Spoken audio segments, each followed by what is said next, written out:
Good morning to you all.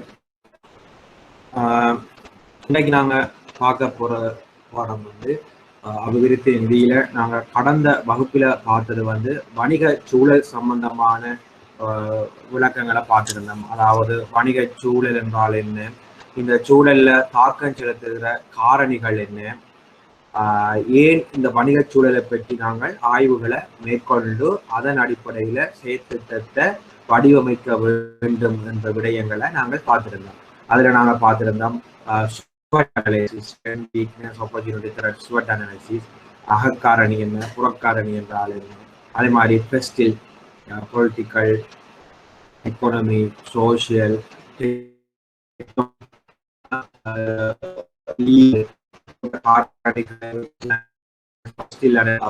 அது புறக்காரணிகளை கட்டுப்படுத்துமா, அகக்காரணிகளை கட்டுப்படுத்துமா, அல்லது புறக்காரணிகளை மட்டும் ஆய்வு செய்கிற ஒரு முறையா போன்ற விடயங்கள் சம்பந்தமாக நாங்கள் பார்த்துருக்கோம்.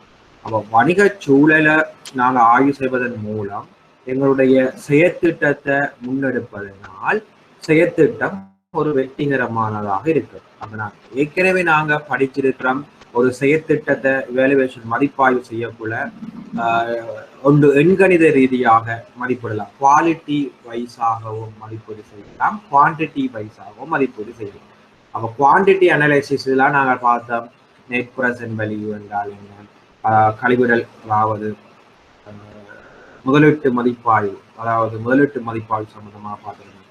ஏன்னா அதுல வந்து ARR, IRR, NPV, பேபேக் period, profit index போன்ற பல்வேறு வகையான மதிப்பீட்டு கால்குலேஷன், மதிப்பீட்டு முறைகளை வந்து நாங்கள் கடந்த வகுப்புகளில் பார்த்துருக்கோம். அது குவான்டிட்டி அனலைசிஸ், அதாவது எண்கணித ரீதியாக அதை ஒரு செயற்திட்டத்தை அளவீடு செய்வது. போன வகுப்பில் பார்த்தது வந்து குவாலிட்டி அனலைசிஸ், அதாவது ஒரு ப்ராஜெக்டை வந்து எண்கணித ரீதியாக அல்லாமல் ஒரு குவாலிட்டி ஒரு விடயம் சம்பந்தமாக ஆய்வுகளை மேற்கொள்ளணும். அப்போ அதுல தான் இந்த வணிக சூழலை பற்றி நாங்கள் ஆய்வுகளை எவ்வாறு மேற்கொள்ள, அதன் அடிப்படையில் ப்ரொஜெக்டை எப்படி முன்னெடுக்கலாம் என்ற விடயங்களை கடந்த வகுப்புல பார்த்திருந்தோம். இந்த வகுப்புல நாங்க பார்க்க போற மிக முக்கியமான செயற்திட்ட மதிப்பாய்வு, அதாவது ப்ராஜெக்ட் அப்ரைசல் அல்லது கிரெடிட் ப்ராஜெக்ட் அப்ரைசல் என்று சொல்லப்படுற இந்த செயற்திட்ட மதிப்பீடு அல்லது திட்ட மதிப்பீடு அப்படி என்று சொல்லப்படுகிறது. இது ஒரு பாரிய ஒரு விடயம், பெரிதாக நாங்கள் விளங்கி கொள்ள வேண்டிய ஒரு விடயமாகும். நான் ஆரம்பத்தில் இதை பற்றி நாங்கள் படிப்போம், செயற்திட்டம் என்றால் என்ன, செயற்திட்டத்தை மதிப்பீடு செய்கிற முறைகள் என்ன, ஏன் இந்த செயற்திட்டத்தை மதிப்பீடு செய்ய வேண்டும் போன்ற பல்வேறு வகையான விடயங்களை நான் முதலாவது வகுப்பில் அவங்களுக்கு விளங்கப்படுத்துகிறேன். இது வந்து கொஞ்சம் டீப்பா, கொஞ்சம் ஆழமாக நாங்கள் இதை பார்க்க போகிறோம். சரிதானே? அப்ப திட்ட மதிப்பீடு அப்படி என்றால் என்ன என்ற பார்க்க. திட்ட மதிப்பீடு என்று சொல்லப்படுறது என்றால் குறித்த திட்டம் தொடர்பாக அதனது பல்வேறு வகையான சாத்திய தன்மை பற்றி ஆராய்தலை குறிக்கும். சரிதானே? அதாவது ஒரு திட்டம் தொடர்பாக அதனது பல்வேறு சாத்திய தன்மை பற்றி, இப்ப நாங்க போன வகுப்புல பார்த்திருந்த இந்த சூழல் தொடர்பான மதிப்பாய்வுல அகச்சூழல் காரணி, புறச்சூழல் காரணி, என்ன காரணிகள் இந்த செயற்திட்டத்துல தாக்கம் செலுத்தும், தாக்கம் செலுத்துறதால என்ன சாதகமான விளைவுகள் ஏற்படும், என்ன பாதகமான விளைவுகள் இந்த செயற்திட்டத்துக்கு ஏற்படும் என்ற விடயங்களை கடந்த வகுப்புல பார்த்திருக்கோம். அது சூழல் தொடர்பான ஆய்வுகளை மேற்கொள்ளும். இது குறித்த செயற்திட்டம் தொடர்பான அதனது பல்வேறு வகையான சாத்திய தன்மை பற்றி ஆராய்தலை குறிப்பதுதான் இந்த செயற்திட்ட மதிப்பீடாக இருக்கிறது. சரிதானே? அப்ப செயற்திட்ட மதிப்பீட்டுல இன்னொன்று இருக்கு, சாத்திய வள ஆய்வு. அப்ப என்ன சாத்திய வள ஆய்வு என்று சொன்னா, ஒரு செயற்திட்டத்தை முன்னெடுத்து கொண்டு செல்லுகிற வேளையில அல்லது செயற்திட்டத்தை ஆரம்பிக்கின்ற வேளையில இந்த செயற்திட்டத்துக்கு தேவையான வளங்கள் ஒழுங்காக கிடைக்கிறதா, இந்த செயற்திட்டத்தை நிலைத்திருக்கக்கூடிய தன்மை இந்த செயற்திட்டத்தில் காணப்படுகிறதா, இந்த செயற்திட்டம் வெற்றிகரமான முடிவை தருகிறதா, அல்லது இந்த செயற்திட்டம் சமூகத்துக்கு சாதகமான விளைவுகளை ஏற்படுத்துகிறதா அல்லது பாதகமான விளைவுகளை ஏற்படுத்துகிறதா, சூழலுக்கு சாதகமான விளைவுகளை ஏற்படுத்துகிறதா, பல்வேறுபட்ட சாத்தியங்கள் பற்றி இந்த மதிப்பீடு செய்து செயற்திட்டத்தை முன்னெடுக்கணும். ஏனென்றால் ஒரு செயற்திட்டம் வந்து எங்க மேற்கொள்ளப்படுது? சமூகத்தில், அதாவது ஒரு இடத்துல தானே ஒரு செயற்திட்டம் ஒன்று மேற்கொள்ளப்பட்டு அது எல்லா விடயங்களையும் ஒப்சர்வ் பண்ணித்தான் அதன் அடிப்படையில செயற்திட்டத்தை மேற்கொள்ளும். எந்த ஒரு காரணிகளையும் கவனத்தில கொள்ளாது, எந்த ஒரு நிலைமைகளையும் கவனத்தில கொள்ளாது ஒரு செயற்திட்டம் முன்னெடுக்கப்படுமாக இருந்தால் அது நிச்சயமாக தோல்வியில தான் முடியும்.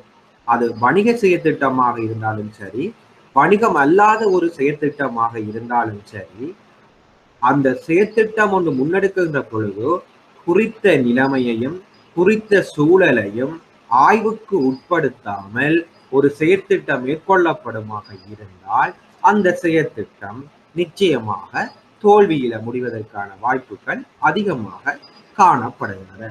அதனால்தான் இந்த செயற்திட்டம் ஒன்றை முன்னெடுக்கிற வேளையில பல்வேறு வகையான சாத்திய தன்மைகளை பற்றி ஆய்வு செய்வதற்காக இந்த சாத்திய வள ஆய்வு மேற்கொள்ளப்படுகிறது. அப்போ இதுல முதலாவது சாத்திய வள ஆய்வு பார்த்தீங்கன்னா தொழில்நுட்ப சாத்திய வள ஆய்வு. அப்ப தொழில்நுட்பம் சம்பந்தமான ஒன்றை பற்றி நாங்கள் தனியாக வருகிற செய்திகள்ல பார்ப்போம். முதலாவது சாத்திய வள ஆய்வு தொழில்நுட்ப சாத்திய வள ஆய்வு. இரண்டாவது சந்தைப்படுத்தல் தொடர்பான சாத்திய வள ஆய்வு. மூன்றாவது சூழல் பாதிப்பு தொடர்பான சாத்திய வள ஆய்வு. நான்காவது சமூகம் தொடர்பான சாத்திய தன்மை, அதாவது சாத்திய வள ஆய்வு. அடுத்தது பொருளாதார ரீதியான சாத்திய வள ஆய்வு. அடுத்தது நிதி தொடர்பான சாத்திய வள ஆய்வு. அடுத்தது முகாமைத்துவ அல்லது நிறுவன ரீதியான சாத்திய வள ஆய்வு. ஸோ இந்த 4 வகையான ஆய்வுகளையும் இந்த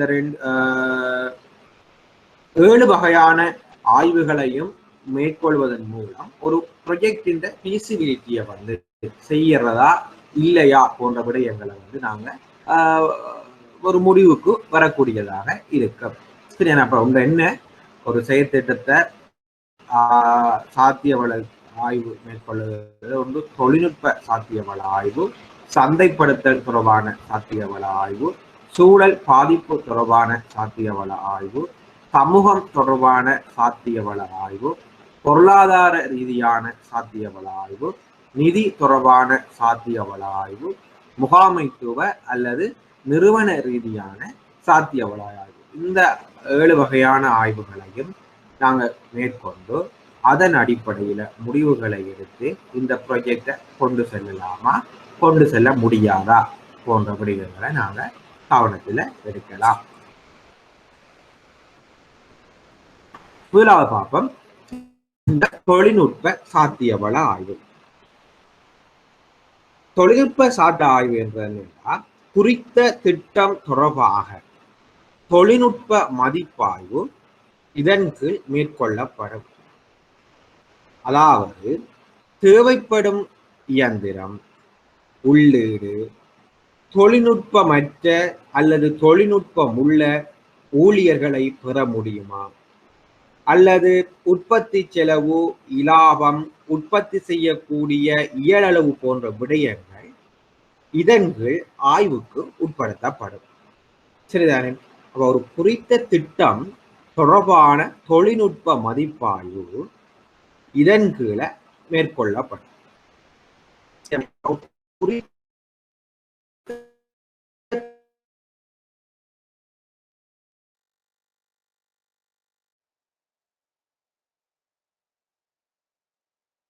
ப்ராஜெக்ட் ஒன்று ஸ்டார்ட் பண்றாங்க, ஒரு ப்ராஜெக்டை ஸ்டார்ட் பண்றாங்க. ஸோ இந்த கவர்மெண்ட் ஃபேக்டரியா ஸ்டார்ட் பண்ற இந்த கம்பெனி வந்து இதுக்கு என்ன டெக்னாலஜியை யூஸ் பண்ணலாம், ஸோ அதுக்கு தேவைப்படுகிற இயந்திரங்கள், அடுத்தது டெக்னாலஜி உள்ள ஊழியர்களை எப்படி பெறுறது, டெக்னாலஜி இல்லாத ஊழியர்களை பெற்று எவ்வாறு அவங்களை வந்து டெக்னாலஜி உள்ள ஊழியர்களாக மாற்றி அமைப்பது, அவர்களை பெற முடியுமா, டெக்னாலஜி இல்லாத ஊழியரை பெற முடியும், இதுக்கு தேவையான இயந்திரங்களை எவ்வாறு பெறுறது.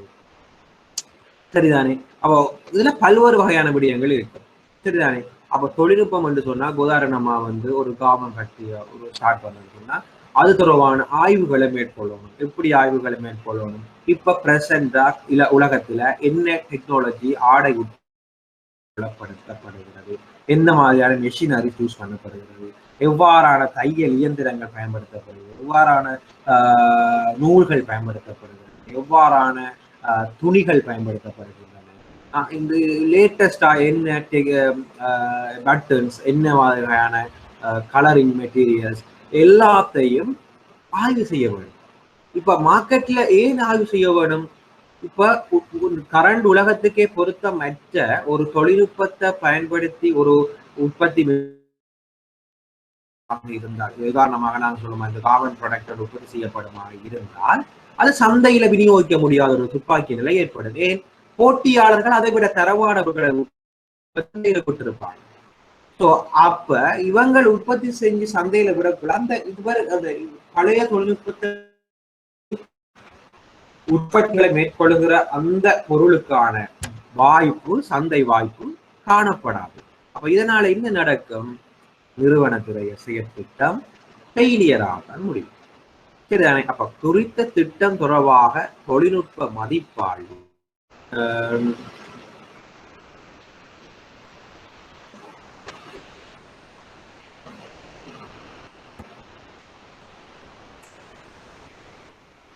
தொழில்நுட்ப சாத்தியங்களை இப்ப நம்ம சொன்னோம். ஏன் கவர்மெண்ட் ஃபேக்டரிக்கு வந்து லேடிஸை கூட எடுக்கிறாங்கன்னு சொல்லி சொன்னா அவங்க ஏற்கனவே தையல் தொழில வந்து பயிற்சி பெற்றவர்களாக, தேர்ச்சி பெற்றவர்களாக காணப்படுறாங்க. அடுத்தது வந்து கூடுதலான ஸ்கில்ஃபுல் எம்ப்ளாய்ஸாக வந்து லேடிஸ் காணப்படுறதுனால அவங்க வந்து கவர்மெண்ட் ஃபேக்டரிகளுக்கு வந்து கூடுதலாக வந்து பெண்கள் எடுத்துக்கிட்டாங்க. அப்ப தேவைப்படுற தொழில்நுட்ப அறிவு அவர்களிடம் அதிகம் காணப்படுது. சரிதானே? அப்போ தொழில்நுட்ப அறிவு இல்லாத ஒரு ஊழியத்தை வந்து இந்த கவர்மெண்ட் ஃபேக்டரிகள்ல வந்து ஈடுபடுத்துறதுனால வந்து என்ன நடக்க போகுது? எஃபிஷியன்சியான அல்லது எஃபெக்டிவான அவுட்புட் வந்து அந்த ஃபேக்டரிகளுக்கு கிடைக்காது. ஸோ அந்த செயற்திட்டத்தை மதிப்பாய்வு செய்கிற வேலையை வந்து இது தொடர்பாக ஆய்வுகளை மேற்கொள்ள வேண்டும்.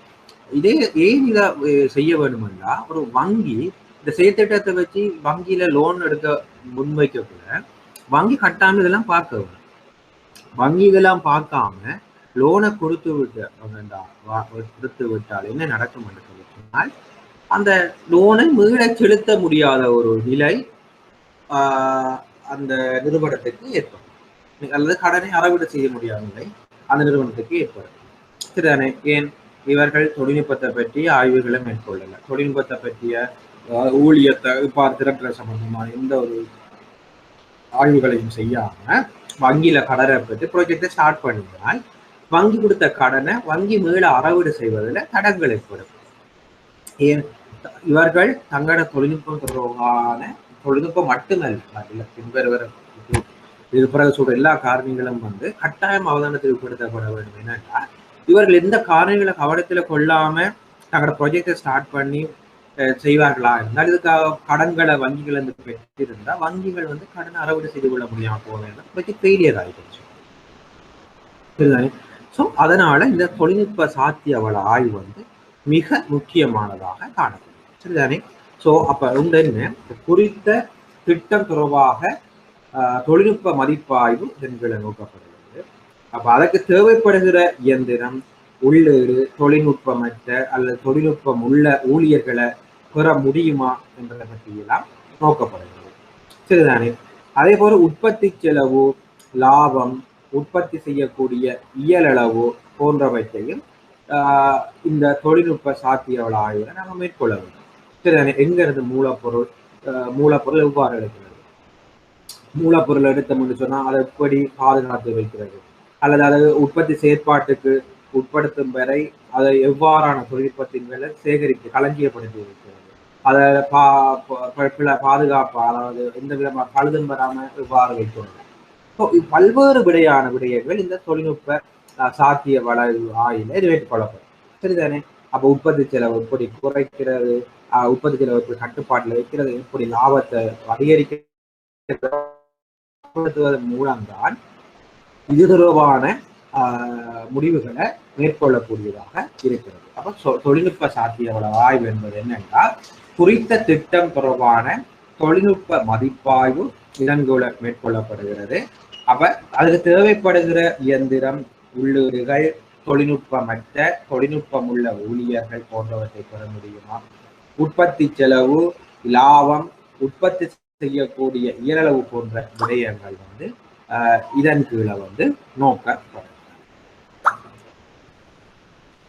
அடுத்தது பார்ப்போம் சந்தைப்படுத்தல் தொடர்பான சாத்தியவள ஆய்வு. சரியா? இப்ப சந்தைப்படுத்தல் தொடர்பான சாத்தியவள இதுவும் அடுத்த முக்கியமானது. இப்ப தொழில்நுட்பத்தை பயன்படுத்தி நாங்கள் எவ்வாறு உற்பத்திகளை மேற்கொண்டாலும் உற்பத்தி செலவை குறைச்சி லாபத்தை அதிகரிக்கக்கூடிய வகையில நல்ல தொழில்நுட்பம் உள்ள ஊழியத்தை பயன்படுத்தி நல்ல நியூ டெக்னாலஜி யூஸ் பண்ணி என்னதான் நாங்க செயற்திட்டத்தை மேற்கொண்டாலும் செயற்திட்டத்தின் வெளியீட்டை சந்தைப்படுத்துறதுக்கு உரிய ஆய்வு மேற்கொள்ளப்படவில்லையாக இருந்தால் அந்த லாபத்தையோ அல்லது நிலைத்திருக்கும் தன்மையோ பெற முடியாது. ஸோ இந்த சந்தைப்படுத்துதலான ஆய்வையும் வங்கிகள் கடன் கொடுக்கிற வழியில கட்டாயமா செயற்திட்ட தொடர்பாக நோக்கம். ஏனென்றா உற்பத்தியை செஞ்சு வச்சுட்டு விற்பனையை இல்லாம வச்சிருந்தால் என்னென்ன அவர்களுக்கு வருமானம் பெறும். ஸோ உற்பத்தியை மேற்கொண்டால் அதை சந்தைப்படுத்தக்கூடிய வழிவகைகள் அல்லது சந்தைப்படுத்தக்கூடிய முறைகளை கட்டாயமாக ஆய்வு செய்யணும். சரிதானே? இப்ப சில பொருட்களை சில நிறுவனங்கள் உற்பத்தி செய்வதற்கு சந்தைப்படுத்த முடியாதது இலங்கையில சில உலகத்துல சில தடை செய்யப்பட்ட பொருட்களாக இருக்கலாம். தடை செய்யப்பட்ட பொருட்களை உற்பத்தி செய்து வைத்திருந்தாங்கன்னா அதை எப்படி சந்தைப்படுத்த முடியும். அதே போல காம்படிட்டர்ஸ் வேற வகையான விளம்பர யுக்திகளை யூஸ் பண்ணி அதை சந்தைப்படுத்த நடவடிக்கையில் ஈடுபட்டிருக்கலாம். ஸோ அந்த விளம்பர யுக்திகளை முறியடிச்சு இவர்கள் அதுல வெற்றிகாரணம் சொன்னா பல்வேறு வகையான வேற விளம்பர யுக்திகளை மேற்கொள்ள வேண்டி இருக்கலாம். ஸோ இதுதான் சந்தைப்படுத்துவதற்கான ஆய்வு. அதாவது என்னென்றால் குறித்த நிறுவனத்தின் சந்தைப்படுத்தல் திட்டத்தில் சாத்தியத்தன்மை இதன் மூலம் நாங்க நோக்கப்படுகிறோம். குறித்த உற்பத்தி பொருளை அல்லது சேவையை சந்தைப்படுத்தும் முறை ரெண்டு வகையான சந்தைப்படுத்தும் முறை இருக்கு. ஒன்று என்ன, நேரடியாக சந்தைப்படுத்தல், நேரடியற்ற சந்தைப்படுத்தல் இருக்கு. இப்ப நேரடியான சந்தைப்படுத்தல் முறைமை என்றால் என்ன, குறித்த உற்பத்தி பொருள் அல்லது சேவை தொடர்பாக வாடிக்கையாளரிடம் நேரடியாகவே சென்று அந்த குறித்த பொருள் அல்லது சேவை தொடர்பாக விளக்கம் அளித்து அந்த பொருளை விற்பனை செய்வது. இப்ப நேரடி சந்தைப்படுத்தல் தான் அதிகமாக இருக்கு. இன்டிரெக்ட் மார்க்கெட் என்பது நேரடி அற்ற சந்தைப்படுத்தல் முறைமை தகவல்களை வழங்கி அதன் மூலமாக விற்பனையை அதிகரிக்கிறது அல்லது அதன் மூலமாக விளம்பரப்படுத்துறது நேரடியற்ற விளம்பரப்படுத்துறது சந்தைப்படுத்தல் சொல்லி சொல்றோம். அப்ப நேரடியான சந்தைப்படுத்தல் முறைமையில நன்மை இருக்கு, நேரடியற்ற சந்தைப்படுத்தல் முறையிலையும் நன்மைகள் பல இருக்கு. ஆனால் அது தொடர்பான ஆய்வு கட்டாயமாக மேற்கொள்ளப்பட வேண்டும். அப்ப குறித்த நிறுவனத்தினுடைய சந்தைப்படுத்தல் திட்டத்தில் சாத்திய தன்மை இதன் மூலம் ஆராயப்படும். குறித்த உற்பத்தி பொருளை சந்தைப்படுத்தும் முறை, குறித்த உற்பத்தி பொருள் விநியோகிக்கும் வழிமுறை, விளம்பர நடவடிக்கைகள், விற்பனை நடவடிக்கை, சந்தையில் காணப்படும் போட்டி போன்ற பல்வேறு விடயங்கள் ஆராயப்பட்டு சாத்தியவள ஆய்வு மேற்கொள்ளப்படும். சரியான? அப்ப குறித்த உற்பத்தி பொருளை சந்தைப்படுத்தும் போது நேரடியான சந்தைப்படுத்தல் முறை அல்லது நேரடியற்ற indirect marketing indirect strategy use பண்றோம். அதே மாதிரி உற்பத்தி பொருளை விநியோகிக்கும் முறை. இப்போ விநியோகிக்கும் வழிமுறை என்றால் என்ன, ஒரு பொருள் இருக்கு, அந்த பொருளை இப்படி வாடிக்கையாளரிடம் கொண்டு சேர்க்கிறது. சரி, அப்ப நமக்கு சில சில சில அபான்ஸ் அல்லது டம்ப்ரோ ஷோரூம்ஸ் பார்த்தோம்னு சொல்லி அவங்க நேரடியான சந்தைப்படுத்தல் முறை என்றதுக்கு இல்லை. அவங்க என்ன செய்வாங்க, விளம்பரப்படுத்தினூடாக சந்தைப்படுத்தி விநியோகிக்கும் போது நேரடியாக டெலிவரி வீட்டுல நேரடியாக ஃப்ரீயா செய்வாங்க. சரியா? ஸோ அது விநியோகிக்கும் முறை என்ன, சில பெரிய பொருளை பெரிய விலை ஓடுங்க சரி பாறைய கொண்டு சுமந்து செல்ல ஒரு கடிதமான ஒரு பொருளை ஓட பண்ணிட்டு வந்தா வாங்குறதுக்கு போனால் அதை வீட்டுக்கு கொண்டு சேர்க்கறதுக்கு அதை விநியோகிக்கிற முறைக்கு அந்த நிறுவனம் தயாராக இருக்கணும். நாங்க விநியோகிக்க மாட்டோம், நீங்க வாங்குவோம் அப்படி சொன்னா சில வாங்க மாட்டாங்க. சரியா? இந்த தங்கட மணியை யூஸ் பண்ணி வேற ஒரு ஹயர் பண்ணி அந்த வாகனத்துல அதை ஏற்றி கொண்டு வீட்டில் கொண்டு சேர்க்கிறதை விட அந்த குறித்த நிறுவனமே நேரடியாக விநியோகிக்குமாக இருந்தால் அவர் வாடிக்கையாளர் இலகுவாக இருக்கும், வாடிக்கையாளர் இலகுவாக கொள்வனவு செய்து கொள்ளக்கூடியதாக இருக்கும். ஸோ அதுதான் அந்த உற்பத்தி பொருளை விநியோகிக்கும் முறை. ஸோ அதுக்கு சம்பந்தமான ஆய்வுகளை மேற்கொள்ளணும். இதுக்கு நேரடியாக விநியோகிக்கிற முறை, வாடிக்கையாளரே அந்த பொருளை அது நேரடியாக வீட்டுக்கு எடுத்து செல்ல முடியுமா, அல்லது அதுக்குரிய விநியோகிக்கிற முறையை மேற்கொள்ளணுமா, இது லாபகரமான நிறுவனத்துக்கு, அவ்வாறு செய்தால் எவ்வாறு மார்க்கெட்ல சந்தையை பிடிச்சு கொள்ளலாம், பல்வேறு வகையான ஆய்வுகளை மேற்கொள்ளும். மற்ற போட்டியாளர் என்ன செய்கிறார், சரியான அவ்வாறான விடயங்களை பார்க்கணும். அது வந்து விளம்பர நடவடிக்கை.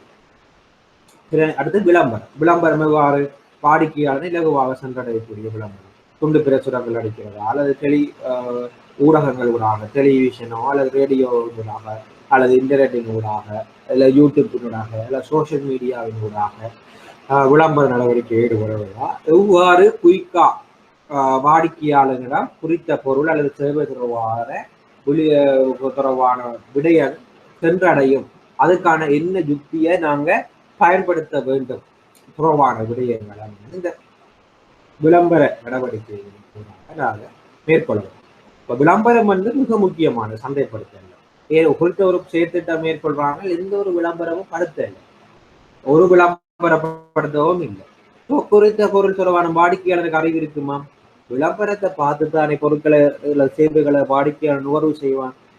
ஸோ சந்தைப்படுத்த தொடர்பான ஆய்வுல வந்து கட்டாயமாக விளம்பர நடவடிக்கை சம்பந்தமாகவும் ஆய்வுகளை மேற்கொள்ள வேண்டும். அடுத்தது போட்டித்தன்மை என்று சொன்னா சந்தைப்படுத்தல போட்டி உருவாகும்.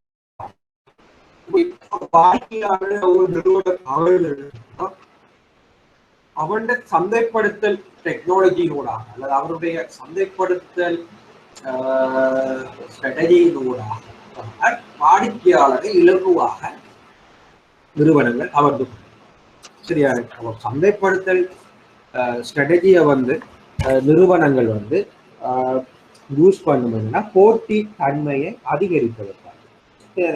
போட்டித்தன்மை, அதாவது காம்படிட்டிவ் அட்வான்டேஜ், அதாவது போட்டியாளர்கள் அந்த நிறுவனத்தை வேறுபடுத்தி காட்டுவதுதான் ஒரு நிறுவனத்தின் நோக்கமாக இருக்கும். போட்டியாளர் நிறுவனத்திடமிருந்து தன்னை வேறுபடுத்தி காட்டுவதற்கு விளம்பரத்துல வந்து தங்களை வேறுபடுத்தி காட்டுவாங்க, தங்களோட பொருளில் வேறுபடுத்தி காட்டுவாங்க, விநியோகிக்கிற முறையில வேறுபடுத்தி காட்டுவாங்க, சரிதானே? ஸோ இந்த போட்டி தன்மையிலிருந்து தங்களை தனித்துவமானவர்களாக நிறுவனம் காட்டிருக்காங்க. ஸோ அதை குறித்த செயற்திட்டம் இந்த போட்டித்தன்மைக்கு எவ்வாறு முகம் கொடுக்கறதுக்கான திட்டங்களை வைத்திருக்கிறது. ஸோ அதுவும் வந்து சந்தைப்படுத்துவார் காட்டுவதாக அவதானிக்கப்பட வேண்டிய. சரிதானே? ஸோ ஒரு ஒரு செயற்திட்டத்தை மதிப்பீடு செய்கிற வேளையில இது வந்து கட்டாயமாக ஒரு செயற்திட்டம் தயாரிக்க போல கவனித்தல் எடுக்கப்பட வேண்டிய விடயமாக இருக்கிறது. இது ஒரு வங்கியில லோன் கேட்டு போனா கூட இந்த சாத்திய விளைவாயு மிக அவசியமானது.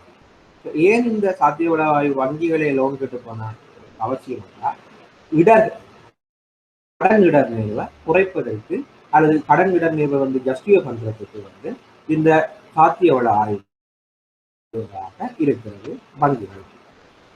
சரிதானே? இது முக்கியம். முதலாவது பார்த்துட்டோம் வந்து தொழில்நுட்ப சாத்திய விளைவாயு, அடுத்தது வந்து சந்தைப்படுத்தல் தொடர்பான சாத்திய விளைவாயு, அடுத்தது சூழல் பாதிப்பு தொடர்பான சாத்திய விளைவாயு. சரியா? Environmental feasibility study. கட்டாயமாக மேனுஃபேக்சரிங் செக்டர், அதாவது எந்த மேனுஃபேக்சரிங் செக்டராக இருக்கலாம், ட்ரேடிங் செக்டராக இருக்கலாம், கட்டாயமாக வந்து சூழல் பாதிப்பு தொடர்பான சாத்திய விளைவாயு அவசியம். சரிதானே? இப்ப நீங்க பாத்தீங்கன்னா ஒரு ஒரு டிம்பர் சோமில், அதாவது ஒரு மர ஆலை என தெரியும் தானே, அதாவது மரத்தை அரித்து தளவாடங்கள் உற்பத்தி செய்கிற ஒரு ஒரு ஒரு ஆர்கனைசேஷன், அல்லது ஒரு rice mill, EPL licence, environment pollution licence கட்டாயமாக வேணும். சரியா? சூழல் பாதுகாப்பு தொடர்பான லைசன்ஸ் வந்து கட்டாயமாக வேணும். ஸோ இந்த லைசன்ஸ் இல்லாம அவர்கள் வியாபார நடவடிக்கைகள்ல ஈடுபட முடியாது, அல்லது அவங்க திட்டத்தை முன்னெடுக்க முடியாது. அப்ப இவர்கள் போய் வங்கியில கடன் கேட்கக்குள்ள வங்கி வந்து அவங்களோட பிசினஸ் ரெஜிஸ்ட்ரேஷனை மட்டும் வைத்துக்கொண்டு கடன் அது வங்கியில போய் சரிதானே? ஒரு இவ்வாறான தொழில்துறையில், அதாவது சூழலோட நேரடியாக தாக்கத்தை ஏற்படுத்துகிற தொழில்துறைகள், ரைஸ் மில்லா இருக்கலாம், சோமிலா இருக்கலாம், அலுமினியம் உற்பத்தி செய்கிற கம்பெனிகளாக இருக்கலாம், அல்லது பிளாஸ்டிக் பொருட்கள் உற்பத்தி செய்கிற கம்பெனிகளாக இருக்கலாம். மேனுஃபேக்சரிங் செக்டராக இருந்தால் கட்டாயமாக சூழல் தொடர்பான சூழல் பாதுகாப்பு அதிகார சபையினுடைய அனுமதியை பெற்றுத்தான் அந்த வியாபார நடவடிக்கைகள் மேற்கொள்ளப்பட வேண்டும். இதை சூழல் பாதுகாப்பு அதிகார சபை வழங்கப்படுற அந்த சர்டிபிகேட் இல்லாம ஒரு பிசினஸ் ரெஜிஸ்ட்ரேஷனோட மட்டும் வருகின்ற ஒரு வாடிக்கையாளனுக்கு வங்கி தந்த செயற்திட்டத்துக்காக கடனை கொடுக்குமாக இருந்தால் அந்த செயற்திட்டம் இடையே நடுவில் விடுபடக்கூடிய வாய்ப்பு காணப்படுகிறது. ஏனென்றால் உரிய அத்தாரிட்டியில உரிய அதிகார சபைகளில் பெர்மிஷன் எடுக்காமல் நடக்கிறவர்களால அதை தடை செய்வதற்கான சந்தர்ப்பங்களும் அதிகமாக இருக்கு. அதனால ஒரு வங்கி தன்னை ஒரு செயற்திட்டத்துக்கு கடன் வழங்க போதுன்னா சூழல் தொடர்பான பாதிப்பு தொடர்பான ஆய்வுகளை மேற்கொண்டு அதுக்கு தேவையான ரிலவெண்ட் அத்தாரிட்டி அப்ரூவல் எடுத்திருக்காங்களா இல்லையா என்ற தொடர்பான விடயங்களை அவதானிக்க வரும். அப்போ அவங்கள்ட்ட கடை ஃபீசிபிலிட்டி ஸ்டடிஸ் பண்ணவங்க சூழல் தொடர்பான ஆய்வுகளை சொல்லுவாங்க, இது என்விரான்மெண்ட்டுக்கு நேரடியான தாக்கத்தை ஏற்படுத்துகிறது, அந்த தாக்கத்தை குறைப்பதற்கான வழிமுறைகள் எவ்வாறு மேற்கொள்ளப்பட்டிருக்கு. ஸோ இதை உறுதிப்படுத்தி எங்களுக்கு இபிஎல் லைசன்ஸ் தந்திருக்காங்க. சுற்றாட அதிகார சபையால அல்லது பிரதேச சபையால ஒரு லைசன்ஸ் தந்திருக்காங்க, உறுதிப்படுத்தி சுற்றாடலுக்கு பாதிப்பு இல்லை, இது மேற்கொள்ளலாம் என்று சொல்லி. ஸோ அந்த அடிப்படையில வைத்து கூட நீங்க நம்ம பேங்குகள் வந்து லோனை கொடுக்கலாம். இது ஒன்றுமே இல்லாம லோனை கொடுத்துட்டு அவன் வந்து என்விரான்மெண்ட் சுற்றாட அதிகார சபை அந்த நிறுவனத்தை மூடி விட்டு சொன்னா அல்லது அந்த ப்ராஜெக்டை ஸ்டாப் பண்ண சொல்லி சட்ட ரீதிய நடவடிக்கை எடுக்குமாக இருந்தால் வங்கியில பெற்ற கடனை எவ்வாறு அந்த நிறுவனம் கட்டிக்கொள்ளும்? கட்டாது. ஸோ அதனால இந்த சூழல் பாதிப்பு தொடர்பான வள ஆய்வு மிக அவசியமானதாக இருக்கிறது. சரிதானே? அப்ப இதன் கீழே குறித்த திட்டமானது சுற்றுச்சூழல் தொடர்பான விதிக்கு உட்படுகிறதா, அது இத்திட்டமானது சூழல் பாதிப்பு எதனையும் ஏற்படுத்துமா, அவ்வாறு ஏற்படுத்துமாயின் அதனை தடுக்க மேற்கொள்ளக்கூடிய நடவடிக்கைகள் என்ன என்பதை பற்றி இங்கு நோக்கப்படும். உதாரணமா நாங்கள் ரைஸ் மில் எடுத்தோம்னு சொல்லி சொன்னா ரைஸ் மில்ல வந்து புகை இருக்கு, புகையை எவ்வாறு வெளியில புகை போக்கி இருக்கா, அதே மாதிரி கழிவு நீர் வர்றதுக்கான பிட் இருக்கா, கழிவு, அதே மாதிரி நெல்லை வந்து காயப்படுத்துறதுக்கு ரையர் ஒழுங்கான முறையில் இருக்குதா, சரிதானே? இவ்வாறு பல்வேறு சத்தத்தை குறைப்பதற்காக மூடப்பட்ட அறைகள் இருக்கா, வெளியால சத்தம் கேட்காத மாதிரி இருக்கக்கூடிய மாதிரி அதுக்குரிய மூடப்பட்ட முறையில் கட்டிடம் அமைக்கப்பட்டிருக்கிறதா, சட்டம் வெளியால கேட்காத மாதிரி. ஸோ இவ்வாறு நொய்ஸுக்கு பல்வேறு வகையான காரணிகளை அவதானிச்சு அதன் அடிப்படையில் வந்து இபிஎல் லைசன்ஸ் கொடுப்பாங்க, என்விரான்மெண்டல் கொடுப்பாங்க. ஸோ இவ்வாறான ஆய்வுகளை கட்டாயமாக ஒரு ஒரு செயற்திட்டத்தை மேற்கொள்ளுகிறது அவதானிக்கணும். அட் த சேம் டைம் வங்கிகள் கடன் குறித்த செயற்திட்ட தொடர்பாக கடன் வழங்குகிறது, இது தொடர்பாக அவதானம் செலுத்த வேண்டும். அடுத்தது சமூகம் தொடர்பான சாத்தியவள ஆய்வு.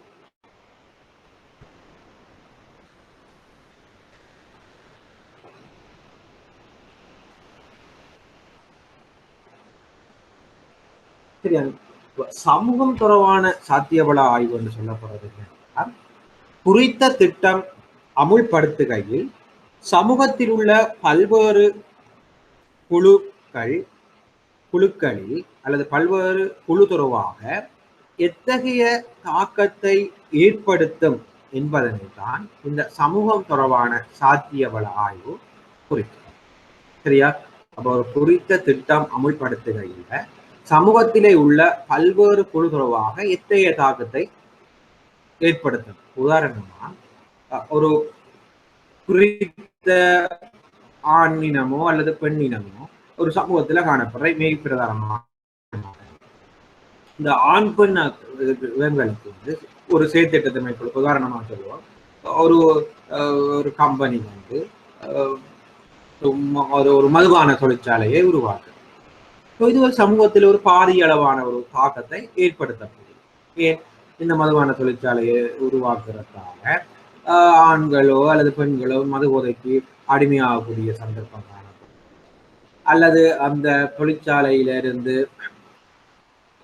வேலை செய்வதற்கு குறித்த சமூகத்தில் இருக்கிறார்கள் அதிகளவாக வேலைக்கு செல்வார்கள். வேலைக்கு செல்பவர்கள் குடிபோதைக்கு அடிமையாகக்கூடிய வாய்ப்புகள் இருக்கு.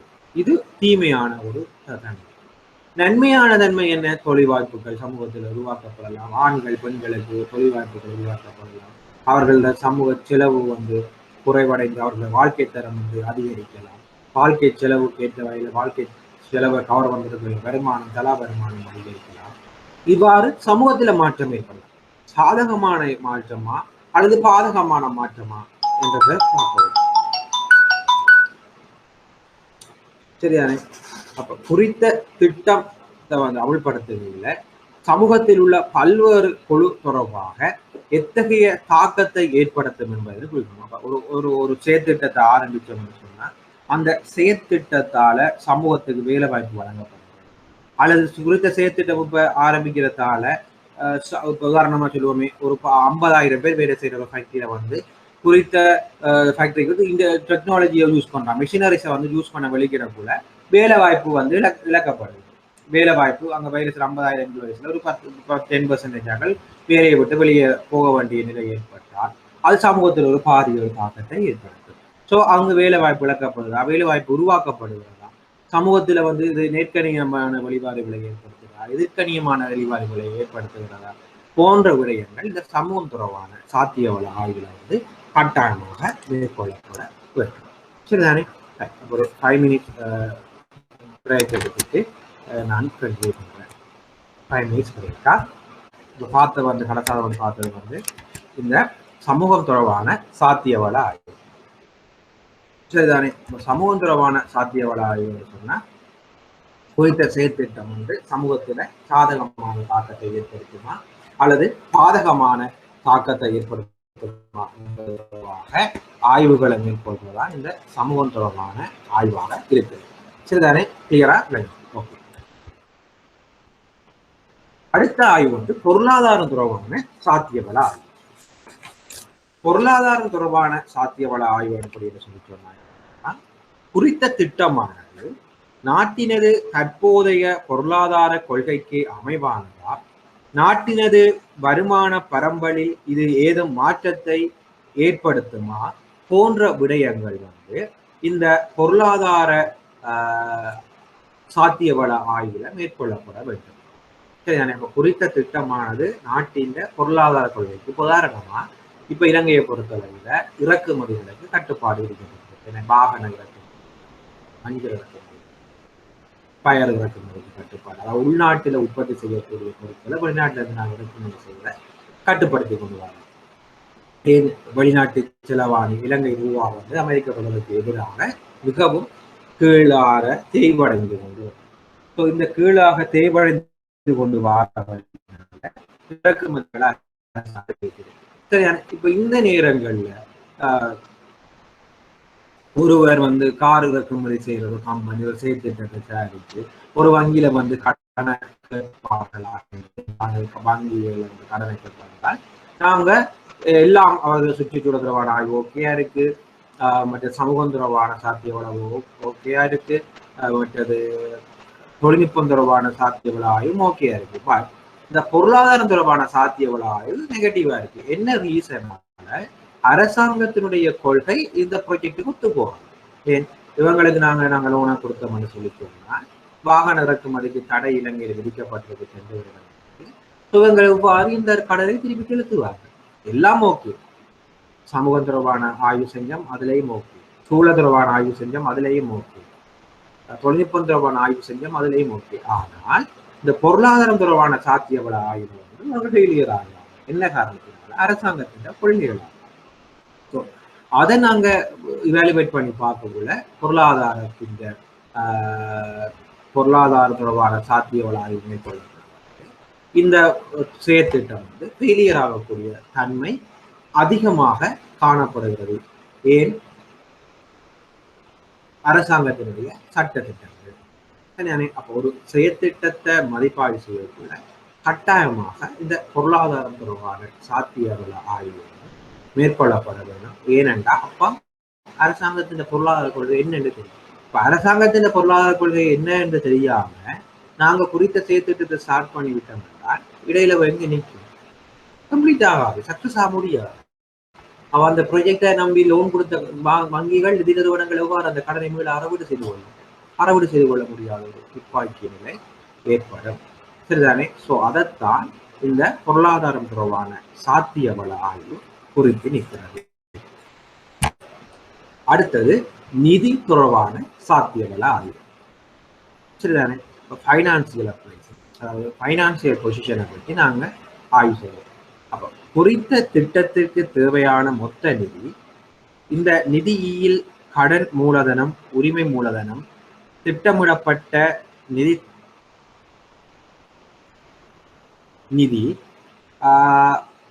இந்த திட்டத்தினுடைய ஆயுள் காலம் வரை போதுமானதா போன்றன நோக்கப்படும்.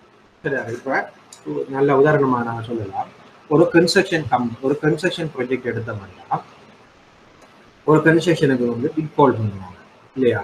அப்போ பிட் கால் பண்ணி இந்த ப்ராஜெக்ட் செய்யறதுக்கு இவ்வளவு காசு செலவாகும் என்று சொல்லி கன்ஸ்ட்ரக்ஷன் கம்பெனிஸ் வந்து பிட்டை கால் பண்ணுவாங்க.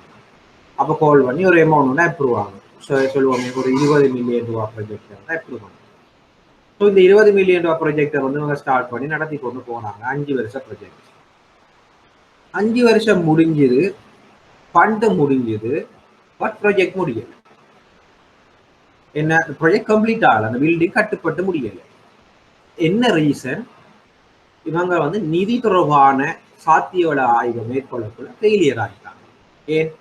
குறித்த செயற்திட்டத்தின் ஆயுட்காலம் வரைக்கும் போதுமானதாக நிதி இருக்குதா என்றத வந்து ஆய்வு செய்யணும்.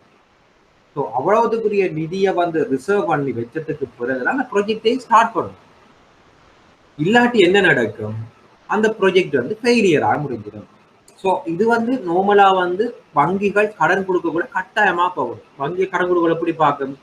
இவங்க தங்களுடைய ஓன் இக்விட்டி எவ்வளவு எடுக்கிறாங்க, அதாவது ஓன் ஃபண்ட் இந்த ப்ராஜெக்ட் எவ்வளவு யூஸ் பண்றாங்க, வங்கியில எவ்வளவு கடன் பெறுறாங்க.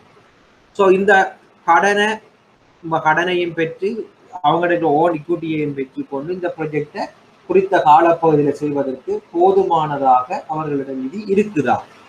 ஸோ அதை எலுவேட் பண்ணி அடிஷனலா நிதி வேண்டா கொடுக்க வேண்டும். ஸோ இதெல்லாத்தையும் இவாலுவேஷன் பண்ணித்தான் நிதி தொடர்பான சாத்தியவள ஆய்வு மேற்கொள்ள வேண்டும். அப்ப குறித்த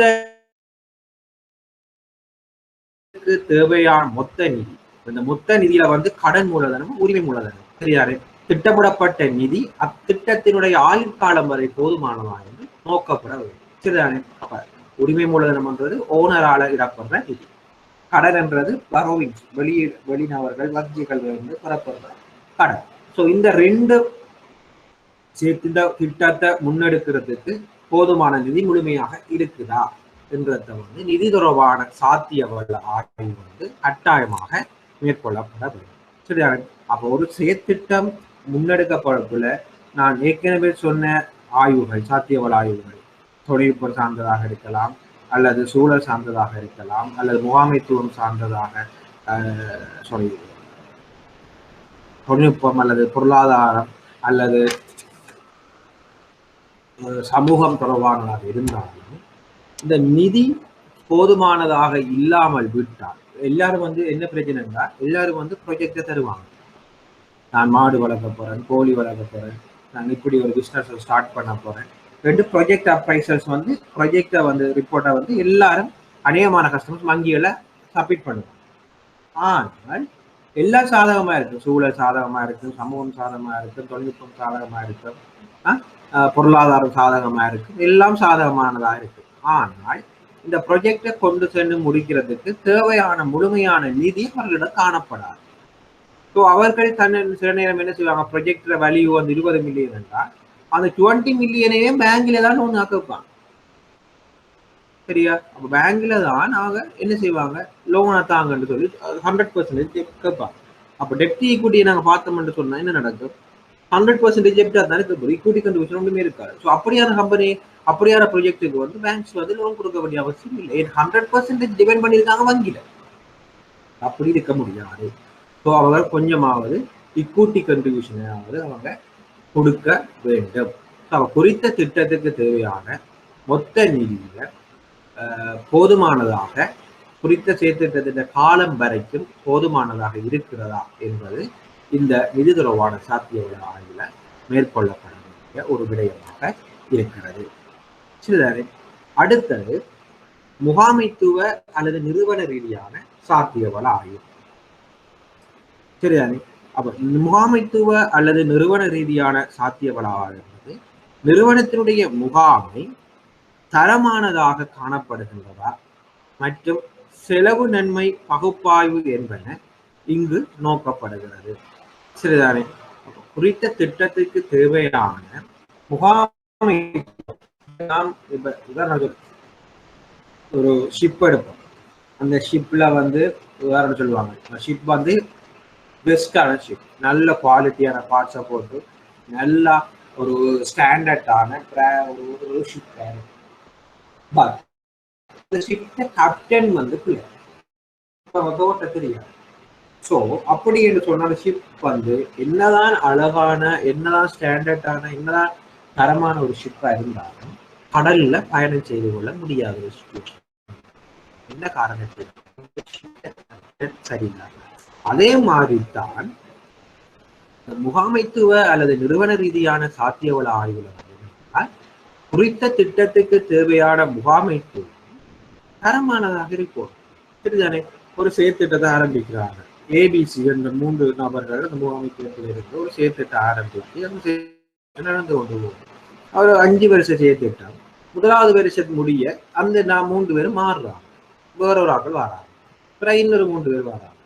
ஸோ இப்படி முகாமைத்துவம் காலத்துக்கு காலம் சேஞ்ச் ஆகி கொண்டு போகக்குள்ள அந்த செயற்திட்டம் முழுமை பெறாம அல்லது செயற்திட்டம் வந்து ஃபெயிலியர் ஆகக்கூடிய வாய்ப்புகள் அதிகமாக இருக்கு. ஸோ அந்த முகாமைத்துவம் தரமானதாக இருக்க வேண்டும். நீண்ட குறித்த செயற்திட்ட காலம் முடியும் வரைக்கும் அந்த முகாமைத்துவம் நிலைத்திருக்க வேண்டும். சரிதானே? அதுக்கு வந்து அவங்க குவாலிஃபைடான மேனேஜர்ஸாக இருக்கிறது, பிளானிங் பண்ணக்கூடிய கெப்பாசிட்டி உள்ளவங்க, லீடர்ஷிப் ஸ்கில் உள்ளவங்க, டெக்னாலஜிக்கல் ஸ்கில் உள்ளவங்க இருக்கிறது. ஸோ இவ்வாறு ஸ்கில் உள்ள மேனேஜ்மெண்ட்ல போட்டு அவர்களும் செயற்திட்டத்தை முன்னெடுக்க வேண்டும். சரிதானே? ஆனா செலவு நன்மை பகுப்பாய்வு சொல்ல போறது செலவு கோஸ்ட் இன்கம் ரேஷியோ அப்படின்னு சொல்லி அதாவது தாங்க செய்கிற செலவுக்கு எவ்வளவு இன்கம் கிடைக்குது. ஸோ அதை வந்து மேனேஜ் பண்ணக்கூடியதா இருக்கும். செலவு கூடி கொண்டு போது வருமானம் குறைஞ்சு கொண்டு போகுதுன்னா அந்த ப்ராஜெக்டை கொண்டு போகிறதுக்கு யோசனை இல்லை. ஸோ அதனால ஒரு முகாமைத்துவ அல்லது நிறுவன ரீதியான சாத்தியவள ஆய்வு குறித்த திட்டத்திற்கு தேவையான முகாமைத்துவம் தரமானதாக காணப்படுகிறதா, செலவு நன்மை பகுப்பாய்வு என்பது இங்கு நோக்கப்படுகிறது. சரிதானே? ஸோ இவ்வளவு நேரம் நாங்கள் பார்த்தது வந்து என்ன, ஒரு செயற்திட்ட மதிப்பீட்டுல ஒரு குறித்த திட்டம் தொடர்பாக அதனது பல்வேறு சாத்திய தன்மை பற்றி தான் இந்த செயற்திட்ட மதிப்பீடு குறிப்பிடுகிறது. அப்ப இது பல்வேறு வகையான சாத்தியவள ஆய்வுகள் மேற்கொள்ளப்படுது. ஒன்று தொழில்நுட்ப சாத்தியவள ஆய்வு, அடுத்தது சந்தைப்படுத்த தொடர்பான சாத்தியவள ஆய்வு, அடுத்தது சூழல் பாதிப்பு தொடர்பான சாத்தியவள ஆய்வு, அடுத்தது சமூகம் தொடர்பான சாத்தியவள ஆய்வு, அடுத்தது பொருளாதார ரீதியான சாத்தியவள ஆய்வு, நிதி தொடர்பான சாத்தியவள ஆய்வு, அடுத்தது முகாமைத்துவ அல்லது நிறுவன ரீதியான சாத்தியவள ஆய்வு. ஸோ இவ்வாறான ஆய்வுகளை மேற்கொள்றதால சரிதானே, இவ்வாறான ஆய்வுகளை மேற்கொண்டு ப்ரொஜெக்ட் வந்து சிறப்பானதாக இருக்கிறது அல்லது ப்ரொஜெக்ட் வந்து நாங்கள் சக்ஸஸ்ஃபுல்லாக அந்த ப்ரொஜெக்ட் வந்து கம்ப்ளீஷன் ஆகும் ரெண்டு நாங்கள் முடிவு எடுத்தால் சில காரணிகளால் இந்த ப்ரொஜெக்ட் வந்து ஃபெயிலியர் ஆகக்கூடிய தன்மை காணப்படுது. இல்லைங்கிட்ட அதாவது பல்வேறு வகையான காரணிகளால் ப்ரொஜெக்ட் வந்து ஃபெயிலியர் ஆகக்கூடிய தன்மையில் காணப்படும்.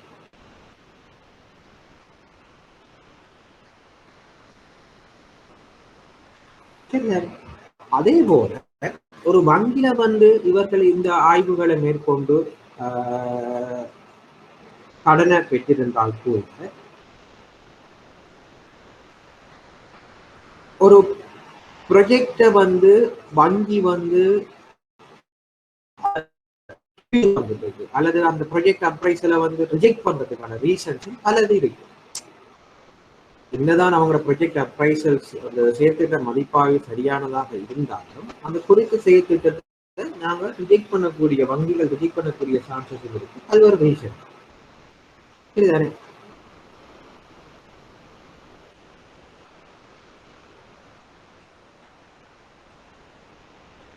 அப்ப சில நேரத்துல ஒரு வங்கி குறித்த செயற்திட்டத்துக்கு லோனை கொடுத்ததுக்கு பிறகு அந்த செயற்திட்டத்தினுடைய ப்ரோக்ரஸ் அது அல்லது செயற்திட்டத்தினுடைய முன்னேற்றத்தை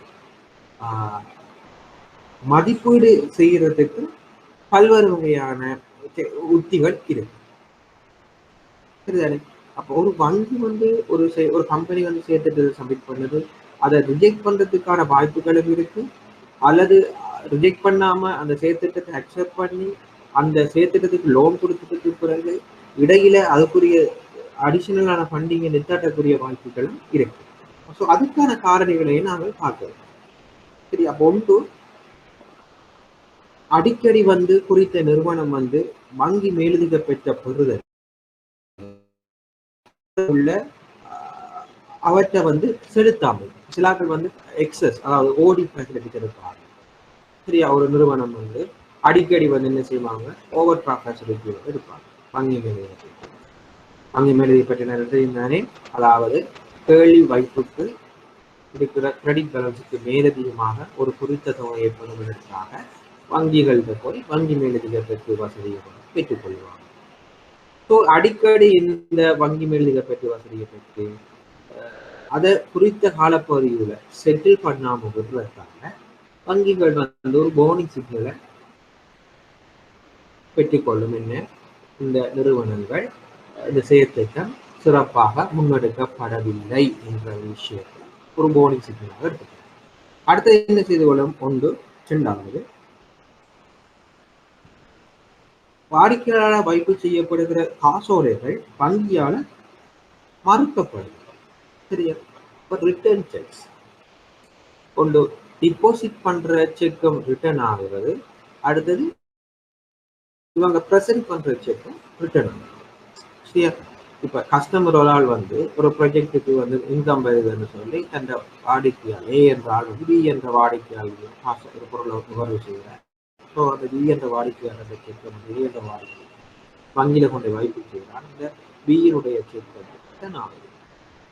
ஸோ இங்க வந்து வைப்பு செய்கிற செக்கே ரிட்டர்ன் ஆகுதுன்னு சொன்னா அவருக்கு வருமதிகள் அதிகரித்து கொண்டு செல்லும். இவர் விற்பனையை கடனுக்கு தான் மேற்கொள்வார், சிக்கல் இருக்கு, ஒரு சிக்கல். அதே போல ஏ என்ற நபர் வந்து பி என்றவருக்கு செக் பண்ண கொடுக்குறார். அந்த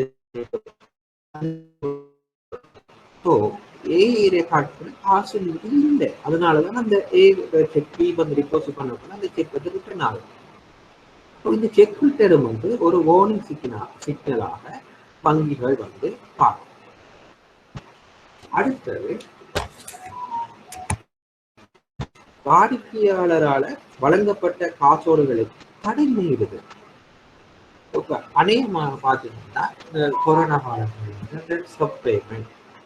வந்து அதிகமாக இடம்பெற்ற ரீசனபிள் பிஸ்னஸ் இல்லை, பிஸ்னஸ் நடக்கலை, கேஷ் இன்ஃப்ளோ இல்லை, அதனால வந்து அவங்க செக்குகளுக்கு வந்து என்ன செய்யணும், ஸ்டாப் பேமெண்ட் இருக்கு. சில நேரம் வாடிக்கையாளருக்கு வந்து செக்கு கொடுத்துருப்பாங்க. நான் சொன்ன ஏ என்றால் வந்து கணக்கு ப்ரொஜெக்ட் செய்யலாம், பி என்ற நபருக்கு கொடுப்பாங்க. அடிக்கடி இந்த செக்கை ஸ்டாப் செய்யறாங்க. இதுவும் ஒரு வார்னிங் சிக்னல். அடுத்தது,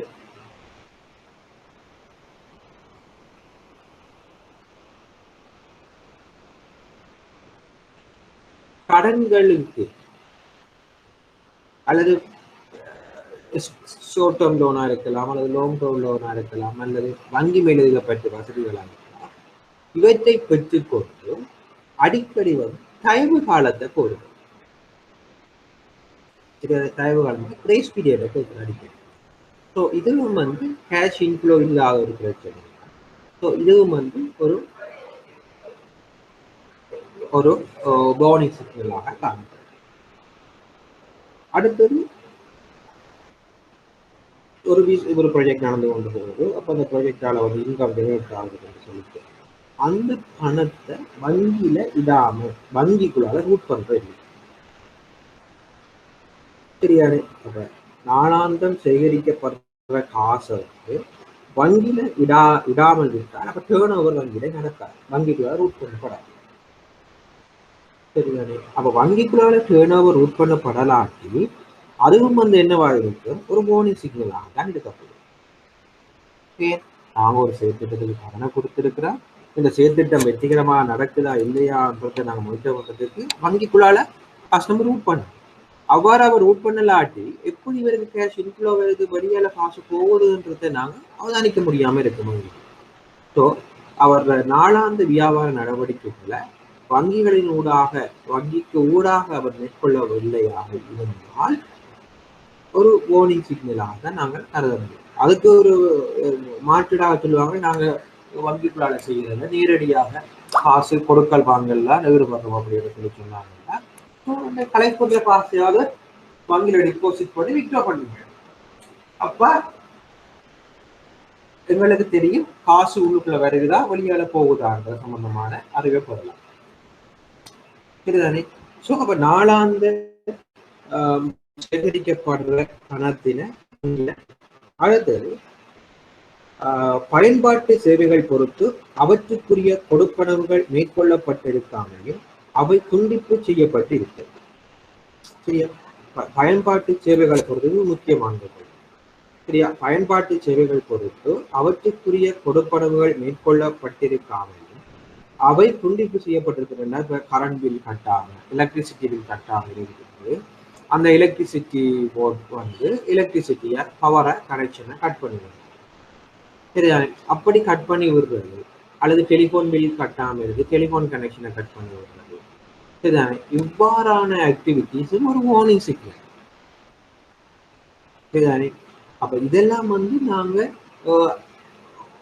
ஒரு ப்ராஜெக்ட் அப்ரைசலுக்கு அப்பால அவதானிக்கப்பட வேண்டிய விடயங்கள். என்னதான் இந்த ஃபீசிபிலிட்டி ஸ்டடீஸை நாங்கள் மேற்கொண்டாலும் ஒரு வங்கி வந்து கடன் கொடுக்கக்குள்ள கட்டாம இதெல்லாம் வந்து நோட் பண்ண வேண்டும். சரிதானே? அடுத்தது மிகை வியாபாரத்தில் ஈடுபடுதல். மிகை வியாபாரத்தில் ஈடுபடுதல் என்றால் என்ன? மிகை வியாபாரத்தில் ஈடுபடுதல் என்று சொல்றது அவர்களுக்கு வழங்கப்பட்டுள்ள குறித்த வியாபாரம் வந்து ஒரு செக்மெண்ட்ல ஈடுபடாம பல்வேறுபட்ட வகையான வியாபாரங்கள்ல ஈடுபடும். கெப்பாசிட்டிக்கு மேலதிகமாக வியாபாரத்தில் ஈடுபடுறது. அப்போ என்ன செய்வாங்க? மிக வியாபாரத்தில் ஈடுபடுற நிறுவனங்கள் ஓவர் வரவு, அதாவது மிகையாக வரவு பண்ணியிருப்பாங்க, கடனை பெற்றிருப்பாங்க. கடனாக மேலதிகமாக கடனை பெற்று மிக வியாபாரத்தில் ஈடுபடுறதால நட்டம் அடையக்கூடிய தன்மை காணும். ஸோ நாங்கள் ஒரு அப்சர்வ் பண்ணலாம், இவங்க குறித்த நாங்கள் ஒரு 50 மில்லியன் 50 மில்லியன் தான் காசை கொடுக்குறோம் லோனா. ஆனால் அவங்க செய்கிற பிஸ்னஸ் 100 மில்லியனுக்குரிய எப்படியான ஸ்டாக்கை வந்து ஸ்டாக் பண்ணி செய்கிறாங்கன்னு அந்த மிச்சம் 50 மில்லியனும் வந்து பவர் ஸ்டாக்காக இருக்க போகுது.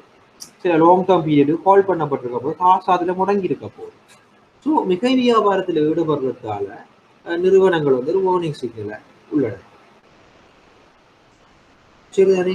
அடுத்தது கடன் பெறுவதற்கு நிறுவன ரீதியான மூலகங்களை நாடாது நிறுவன ரீதியற்ற மூலகங்களை நாடு.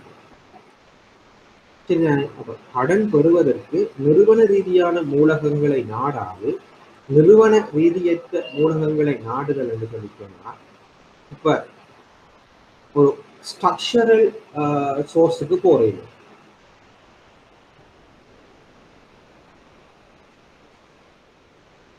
சரியா? அதாவது ஸ்ட்ரக்சரல் சேஞ்சஸுக்கு போறது. இப்ப ஒரு லோன் எடுக்கப்படும் என்று சொல்லி சொன்னா ஒரு தேர்ட் பார்ட்டிகிட்ட போய் ஒரு ஒரு ஒரு பேங்கிட்டையோ அல்லது ஒரு ஃபைனான்ஸ் கம்பெனிக்கோ லோன் எடுக்காம ஒரு இல்லீகலான அல்லது அன்ஃபார்மல், அதாவது ஃபார்மல் இல்லாத ஒரு இன்ஸ்டிடியூஷன்ல அல்லது ஃபார்மல் இல்லாத ஒரு தனிநபர்கிட்ட போய் அந்த கடன்களை புறகிறது. சரியான? இப்போ நாங்கள் சொல்லுவோம் வட்டிக்கு காசு வாங்குறது சொல்லுவாங்க, வட்டிக்கு வாங்குறது அல்லது ஒரு ஒரு ஒரு ஃபார்மல் இல்லாமல் வெளியில போய் கடனை பெற்றிருக்கிறது. ஸோ அதுவும் வந்து என்ன ஒரு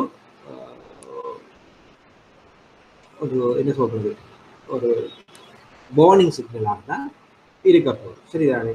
அப்ப கடன் பெறுவதற்கு நிறுவன ரீதியான மூலகங்களை நாடாது ரீதியற்ற மூலகங்களை வந்து நாடுதல் ஒரு வார்னிங் சிக்னலாக தான் இருக்க போகுது. அடுத்தது கூடிய செலவினமும் வளங்களை வீணடிக்கும். சரிதானே? வளங்களை வீணடித்தல் என்று சொல்லப்படுவது என்றால் இப்ப ஒரு நிறுவனம் இருக்குது, அந்த நிறுவனம் வந்து ஒரு செலவில கண்ட்ரோல் இல்லாம இருக்கு. சரியான ஒரு நிறுவனம் ஒரு ப்ராஜெக்டை மேற்கொள்ளுது. அந்த ப்ராஜெக்டுக்கு நாங்கள் எஸ்டிமேட் பண்றோம், எஸ்டிமேட்டட் காஸ்ட் இவ்வளவுதான் செலவாகும் அப்படின்னு சொல்லி. ஆனா அந்த நிறுவனம் அந்த செலவினத்தை பற்றி கவனத்தில் எடுக்காம கண்டபடி செலவுகளை மேற்கொள்ளுது. அட் த சேம் டைம் இருக்கிற ரிசோர்ஸையும் வீணடிக்குது. ரிசோர்ஸை வீணடிக்கிறது இந்த ஊழியத்தை எடுத்துக்கொண்டோம்னா, ஒரு ஊழியம் வந்து ஒரு ஆள் செய்ய வேண்டிய வேலையை 5 பேரை போட்டு செய்கிறது. ஒரு ஆள் செய்ய வேண்டிய ஒரு வேலையை 5 பேர்கிட்ட கொடுத்து செய்கிறது. ஸோ மிச்ச 4 பேர் வேலையை வந்து வீணடிக்கப்படுது. சரிதானே? அப்ப அல்லது ஒரு ஒரு ஒரு குறித்த வளத்துல வச்சு கொண்டு 10 பொருள் உற்பத்தி செய்ய வேண்டிய ஒரு பொருள் அந்த குறித்த வளத்தை பயன்படுத்தி இது வந்து வளங்கள் வீணடிக்கப்படுகிறது. கூடிய செலவினமும் வளங்களை துண்டித்தது. அடுத்தது சந்தை பங்கு குறைபாடு. சந்தை பங்கு குறைபாடுதல் மார்க்கெட் ஷேர். இப்போ ஒரு குறித்த பொருள் ஒரு செயற்திட்டத்துக்கு அவர் குறித்த பொருள் உற்பத்தி செய்து சந்தையில விற்றம் பண்ண சொல்லிட்டோம்னா போட்டித்தன்மை காரணமாக வேற நிறுவனங்கள் அந்த சந்தையை கைப்பற்றது. ஸோ அப்படி குறித்த சந்தையை கைப்பற்றத்தால குறித்த நிறுவனங்கள் அந்த குறித்த செயற்திட்டத்தில் ஈடுபடுற நிறுவனங்கள் மார்க்கெட்ல நிலைத்திருக்க முடியாத ஒரு நிலைமைக்கு உள்ளாகுது. ஏன்? சந்தை பங்கு வந்து வேற நிறுவனங்கள் கைப்பற்றி விடுது. ஸோ அந்த சந்தை பங்கு குறைபாடு என்ன நடக்கும்? சேல்ஸ் போகாது, விற்பனை நடக்காது. ஸோ விற்பனை புலன் நடக்கலாட்டி என்ன நடக்கும்? லாபம் குறைபடையும். ஸோ இவ்வாறு லாபம் குறைவடைவதனால அவங்க என்ன செய்யலாது? வங்கியில கடன்கள் பெற்றிருந்தால் வங்கிகள்ல மீள செலுத்த முடியாத ஒரு துர்ப்பாக்கியமான நிலை வந்து ஏற்படும். சரி, அப்ப ஸோ கடன் பெறு அதாவது சந்தை பங்கு குறைபடைதலும் ஒரு மிக முக்கியமான காரணமாக இருக்கு. மிக முக்கியமான இன்னொரு விஷயம், இப்ப இலங்கையை பொறுத்தவரையில கொழும்பு போன்ற பல்வேறு வளர்முக நகரங்கள்ல வந்து இருக்கிற வியாபார நிறுவனங்கள் அநேகமானவை கணக்காய்வு செய்யப்பட்ட கணக்கறிக்கைகளை மேற்கொள்ளும். கணக்கு புத்தகங்களை வைத்திருக்கிறார்கள், கணக்கு பதிவுகள் ஒழுங்காக இருக்குது, கணக்கான மூல ஆதாரங்கள் ஒழுங்காக இருக்குது. ஆனால் சில நிறுவனங்கள் இந்த கணக்கு புத்தகங்களோ கணக்கு பதிவுகளோ அல்லது இந்த வியாபார திட்டங்களோ கணக்காய்வு செய்யப்பட்ட கணக்கறிக்கைகளோ காணப்படாது. அதுவும் ஒரு ரிஸ்க் ஃபேக்டராக இருக்கு. சரி, அப்ப ஒரு வங்கி வந்து கடனை கொடுக்கக்குள்ள ஒரு ரிஸ்க்கு வந்து இதுவும் ஒரு காரணம். கணக்காய்வு செய்யப்பட்ட கணக்காய்வு அறிக்கை இல்லை, ஒரு வியாபார திட்டம் இல்லை, ஒரு கணக்கு பதிவுகள் இல்லை, கணக்கு புத்தகம் இல்லை. ஸோ இவ்வாறு இருக்கிற ஒரு நிறுவனத்துக்கு நாங்கள் கடனை கொடுத்த போட்டு எப்படி நாங்கள் இவாலுவேஷன் பண்றது? அவன் சொல்றது எனக்கு விற்பனை எவ்வளவு வருது, நாளைக்கு இவ்வளவு சேல்ஸ் ஆகுது, இவ்வளவு வருமானம் வருது, இவ்வளவு செலவு வருது என்று கஸ்டமர் சொல்றதை கேட்டு நாங்கள் கணக்கு அல்லது அவன் தார எவிடன்ஸ் ஆடிட்டட் அக்கௌண்ட் அதுக்குரிய பில்ஸ் அதுக்கு இன்வாய்ஸஸை செக் பண்ணிட்டு அதன் அடிப்படையில் கணக்கு செய்கிறது சரி. ஸோ அநேகமானவர்கள் கஸ்டமர்ஸ் வந்து சொல்லுவாங்க, இல்லை நாங்கள் டேக்ஸுக்காவது இது கணக்கு செய்கிறேன், அது செய்கிறேன், நாங்கள் பெருசாக புத்தாங்க நண்டை கணக்கு செய்கிறத நாங்கள் நண்டை கணக்கு உழைச்சி அண்டை கணக்கு சாப்பிடுறோம் என்று சொல்லலாம். ஆனால் நிச்சயமாக அவ்வாறான நபர்களுக்கு அல்லது அவ்வாறான நிறுவனங்களுக்கு கடன் கொடுக்கிறது ஹை ரிஸ்காக இருக்க வங்கிகள். ஸோ கணக்கு புத்தகங்கள் மற்றும் கணக்கு பதிவுகள், வியாபார திட்டங்கள், கணக்காய்வு செய்யப்பட்ட கணக்கு அறிக்கைகள் போன்றவை ஒரு ஹை ரிஸ்கியான ஒரு விடயமாக நிறுவனங்களுக்கு காணப்படும். அடுத்தது அகக்கட்டுப்பாட்டு முறைமைகள், அகச்சுவை முறைமைகள் காணப்படாது. அகக்கட்டுப்பாட்டு முறைமையாக என்றால் குறித்த ஒரு வேலை குறித்த ஒரு நபரினால் மாத்திரம் தங்கி இருக்காது, பல்வேறுபட்ட நபர்களுக்கு ஊடாக அந்த வேலை சென்று விவடையுமாக இருந்தால் அதைத்தான் நாங்கள் அகக்கட்டுப்பாடு அல்லது அகச்சூழல். இதுதானே உதாரணமா ஒரு பர்ச்சேசிங் செய்ய போறோம். எடுப்புல அங்க இருக்கிற அக்கௌண்டன்ட் தான் அந்த பர்ச்சேஸை மேற்கொள்வாராக இருந்தால் அவர் தான் அந்த பர்ச்சேஸை மேற்கொள்றது, அவர் தான் இன்வாய்ஸை ப்ரிப்பேர் பண்றதும் அவர் தான், அதுக்குரிய செக் எழுதுறதும் அவர் தான், அதுக்குரிய கேஷை வித்ட்ரா பண்றதும் அவர் தான், அதுக்குரிய பேமெண்ட்டை கொடுக்குற ஒரே நபர் இருந்தால் அதை வச்சு பண்ணக்கூடிய ஊழல் செய்யக்கூடிய வாய்ப்பு அதிகமாக. இதே டிரான்சாக்ஷன் பல்வேறு நபர்களுக்கு கூட, அதாவது ஒரு நபர் வந்து கோட்டேஷன் கொள்றாங்க, இன்னொரு நபர் வந்து அதுக்குரிய இன்வாய்சஸ் வவுச்சர்ஸை தயார் பண்ணுறார், இன்னொருவர் வந்து அதுக்குரிய செக்கை தயார் பண்ணுறார், இன்னொருவர் வந்து அந்த செக்குக்குரிய ஆத்தரைசேஷனை கொடுக்குறார், பேமெண்ட் அப்ரூவ் பண்ணுறார், இன்னொருவர் வந்து பேமெண்ட்டை கொடுக்குறார் என்று சொல்லி சொன்னால் இந்த கொடுப்பனவு 4 பேர்களுக்கு ஊடாகத்தான் நடைபெறுகிறது. அல்லது குறித்த ஒரு நபரே டெண்டர் ஹோல்ட் பண்ணி அவரே இன்வாய்ஸ் எடுத்து அவரே வவுச்சர் போட்டு அவரே செக் எழுதி அவரே ஆத்தரைசேஷன் பண்ணி அவரே பேமெண்ட் எடுத்து இங்க அகக்கட்டுப்பாடோ அகச்சுவை முறைமையோ காணப்படாது. ஸோ இங்க வந்து நிறுவனத்துல மோசடிகள் நடைபெறுவதற்கான வாய்ப்பு அதிகமாக காணப்படும். அதே நேரம் அந்த குறித்த கொடுப்பனவு நடவடிக்கை பல்வேறு நபர்களின் ஊடாக வருகின்ற பொழுது இந்த களவு செய்வது அல்லது மோசடி செய்வதற்கான வாய்ப்பு மிக குறைவானதாக காணப்படும். அப்ப இவர் மோசடி செய்யணும்னா என்ன செய்யணும்? இந்த சம்பந்தப்பட்ட அவ்வளவு ஒன்றாக சேர்ந்து ஈடுபட்டாலே தனிநபராக மேற்கொள்ள முடியும். ஸோ இது அகக்கட்டுப்பாட்டு முறைமை இருக்கு. இவ்வாறு அகக்கட்டுப்பாட்டு முறைமை அல்லது அகச்சுவை முறைமை இல்லாத ஒரு நிறுவனத்துக்கு நாங்கள் லோனை கொடுக்கணும், அந்த லோனை வந்து நம்ம ரிகவர் பண்ணதுல ஒரு சிக்கலை கொடுக்கும். ஏன் அகச்சுவையோ அகக்கட்டுப்பாட்டு முறைமை சுபனவை இல்லாத நிறுவனத்தில் நாங்கள் என்னென்ன போய் பிஸ்னஸ் சஸ்டைனபிளா இருக்கும்? அங்க ஊழல் மோசடி நடைபெறுவதற்கான வாய்ப்புகள் அதிகமானது. அதே அநேகமான இடங்கள்ல இது நடந்தது. எனக்கு தெரிஞ்ச பல நிறுவனங்கள்ல இவ்வாறு ஒரு நபர்கிட்டே பொறுப்பை கொடுத்துருவாங்க. நீயே பேங்க் டீட்டெயில்ஸ் அப்பாரு, நீயே இப்போ பர்ச்சேசிங் அப்பாரு, நீயே செக்கை பே பண்ணி என்ன ஒரு குறித்த நபர்கிட்ட கொடுத்து அவர் அதில் மோசடி செய்வதற்கான வாய்ப்புகள் அதிகமாக இருக்கு. அதனால லொஸ்ஸான கம்பெனிஸ் வந்து லொஸ்ஸான பிஸ்னஸ் வந்து கணக்கு. அடுத்தது வந்து ஊழியர் குறைவு கூடுதலாக இருக்கு.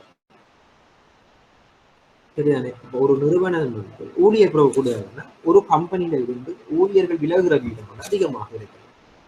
ஸோ ஒரு ஊழியர் வந்து கம்பெனியை விட்டு அதிகமாக விலகி கொண்டிருக்காங்க சொல்லி ஒன்று அந்த நிறுவனம் அண்டர் பெர்ஃபார்மன்ஸ் பண்ணணும், அல்லது அந்த ஊழியர் வந்து சரியான முறையில் ரீட் பண்ணப்படாமல் இருக்கும், அல்லது அந்த ஊழியருக்கு தொழில திருப்தி ஏற்படப்படாமல் இருக்கவர், ஊழியர் ஊக்கப்படுத்தப்படாமல் இருக்கும். பல்வேறு காரணிகளால ஊழியர் வெளியேறுவாங்க. ஸோ இவ்வாறு ஊழியர்கள் குறைவு அதிகமாக இருக்கக்குள்ள பிஸ்னஸை வந்து ரன் பண்ண முடியாத நிலைமை ஏற்படும். சரி, அப்போ ஊழியர் குறைவு அதிகமாக இருந்தால் அந்த நிறுவனத்தை கொண்டு நடத்த முடியாமல் இருக்கு, அல்லது செயற்திட்டத்தை முடிக்க முடியாமல் இருக்கு. குறித்த செயற்திட்டத்துக்கு 10 ஊழியர் வேணும், ஆனா அந்த குறித்த செயற்திட்டத்தில் எல்லாரும் விலை 2 பேர் இருக்கான்னு சொல்லுங்கன்னா குறித்த காலப்பகுதியில குறித்த நேரத்துல எப்படி அந்த செயற்திட்டத்தை முடிக்கிறது? அவ முடிக்க முடியாது. ஸோ ஊழியர் குறைவு அதிகமாக இருந்தால் ஒரு நிறுவனத்துக்கு பாதகமானது ஏற்படும்.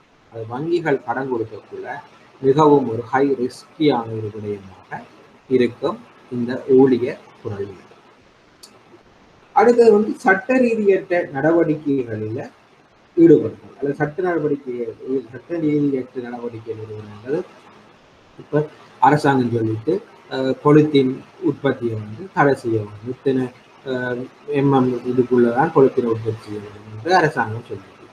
ஸோ அவ்வாறு சட்டத்திட்டம் இருக்கத்தக்கதா அதை விட அரசாங்கம் சொன்ன கொள்கைக்கு மேலதிகமாக அல்லது அரசாங்கம் சொன்ன சட்டத்திட்டத்திற்கு மீறி ஒரு பொருள உற்பத்தியில் ஈடுபட்டால் அது சட்ட ரீதியற்ற உற்பத்தி முறை. ஸோ இவ்வாறு சட்ட ரீதியற்ற உற்பத்தி முறையில ஈடுபட்டால் அந்த ப்ராஜெக்ட் சக்சஸ் ஆகுமா? இல்லை. அப்போ இது ப்ராஜெக்டுக்கு நாங்கள் லோன் கொடுத்திருந்தோம் ரிகவரி பண்றது ஏன் சட்ட ரீதியற்ற முறையில உற்பத்தி முறைகளை ஈடுபட்ட வங்கிகளும் நிறுவனங்களும் வந்து சட்ட ரீதியாகவும் தடை செய்யப்படும்.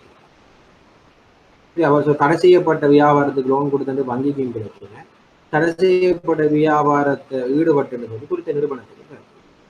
சரி, அப்ப இது வந்து ஒரு வங்கி வந்து கடன் என்னதான் ஃபீஸிபிலிட்டி ஸ்டடி செஞ்சாலும் இந்த விடயங்களை வந்து கவனத்துல எடுக்காது. அடுத்தது தொழிற்சங்க நடவடிக்கைகள் அதிகமாக காணப்படும். இப்ப தொழிற்சங்க நடவடிக்கை என்ன சொல்லிட்டுன்னா ஃபார்ம் பண்ற லேபர் சில நேரம் பார்த்தீங்கன்னு சொன்னா எம்ப்ளாயிஸ் வந்து தங்கம் வைக்கிற தொழிற்சங்கங்கள் உருவாக்கினாங்க, லேபர் யூனியன் வந்து ஃபார்ம் பண்ணலாம்னு சொல்லி அக்ரிமெண்ட் இருக்கு. சரிதானே? சில நிறுவனங்கள்ல வந்து லேபர் யூனியன் ஃபார்ம் பண்ணலாம், லேபர் யூனியன் ஃபார்ம் பண்ணி செயற்பாடுகளை முன்னெடுக்கலாம் என்றது இருக்கு. ஸோ லேபர் யூனியன் உருவாகினால் அவங்க தொழிற்சங்க நடவடிக்கையில் ஈடுபட்டாங்க என்றால் உற்பத்தி நடவடிக்கைகள் தடப்படும். ஏன் ஊழியரை வச்சு கொண்டுதான் பொருட்கள் சேவை உற்பத்தி மேற்கொள்ளப்படும். ஸோ அந்த தொழிற்சங்க நடவடிக்கையில் அந்த லேபர்ஸ் ஈடுபடுறதுக்காக உற்பத்தி நடவடிக்கை கூறப்படும். அதனால என்ன நடக்கும்? லாபத்துல பாதிப்பு ஏற்படும், நன்மை. அடிக்கடி தொழிற்சங்க நடவடிக்கையில ஈடுபடுற நிறுவனங்களுக்கு கடன் கொடுத்தான்னு நடக்கும். கடனை முதல பெற்றுக்கொள்ள முடியாதவர்களை காணும். அடுத்தது கடன் கொடுத்தோரால் கடன் அறவீடு தொடர்பாக நடவடிக்கைகள் மேற்கொள்ள கடன் பட்டோரிடமிருந்து கடன் அறவீடு தொடர்பாக கடன் நடவடிக்கைகளை ஈடுபடாமல் கடன் அறவீடு தொடர்பாக ஈடுபடுறாங்க. சரியா? இப்ப என்னன்னா, இப்ப கடனுக்கு விற்பனை செஞ்சுட்டு கடன் அறவீடு செய்யல, கண்ணவாடு வருது. ஸோ அப்படி விட்டா என்ன நடக்கும்? கேஷ் இன்ஃப்ளோ வந்து குறையும்.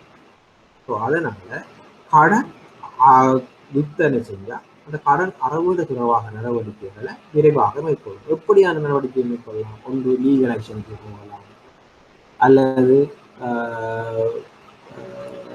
அல்லது ஒரு ஒரு கன்க்ளூஷனுக்கு வரலாம், ஒரு நெகோசியேஷனுக்கு. நான் தந்த கடனை பொருளை விற்பனை செய்திருக்கேன். ஸோ இந்த பொருளை வந்து ஒன்று பொருளாக வாங்கின பொருளாக்காக, அல்லது கடனுக்கு வாங்கின பொருளுக்கான காசை தாங்க, அல்லது அதுக்கு இருக்க செட்டில்மெண்ட் பிளான் இப்போதான் நீங்கள் செட்டில் பண்ணி தருவீங்க. ஸோ போன்ற முடிவுகளுக்கு வரலாம். ஸோ அதுதான் கடன் பட்டோன்னிலிருந்து கடன் தொடர்பான அறவீடுகளை மேற்கொள்வதற்கான நடவடிக்கை. அடுத்தது அறவிட முடியா கடன் ஏற்படலும் கடன் அறவீடு செய்யும் சராசரி காலம் அதிகரிக்கிறது. சரிதானே? இப்போ அறவிட முடியா கடன் ஏற்படலைன்னு சொன்ன ஒருத்தனுக்கு நாங்கள் கடன் கொடுக்கிறோம், அவன் அந்த கடனை தரமாட்டான், அல்லது அவன் கஸ்டமர் சொல்லித்தான் எனக்கு இந்த கடனை தர முடியாது என்று அவன் ஒரு முடிவோட இருப்பாங்க. அந்த கடனை நாங்கள் அறவீடு செய்து கொள்ள முடியாது. ஸோ அதைத்தான் சொல்றது அறவிட முடியாத கடன். ஸோ அறவிட முடியாத கடன் வந்து என்ன? இந்த கடனை நாங்கள் மேலே அறவிட முடியாது என்று சொல்லி நாங்கள் நிறுவனம் எடுத்தது. ஸோ அறவிட முடியாத காலம் அதிகரிக்குமா? அறவிட முடியாத கடன் அதிகரிக்குமா? நிறுவனம் பங்குறுப்பு நிலைக்கு போகும் அர்த்தம். ஏன்?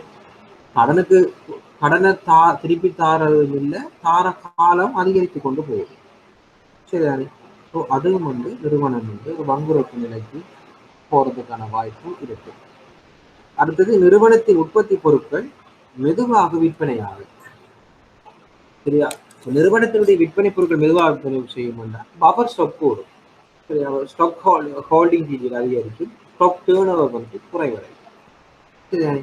நிறுவனத்தினுடைய உற்பத்தி பொருட்கள் மெதுவாக விற்பனையாகும்.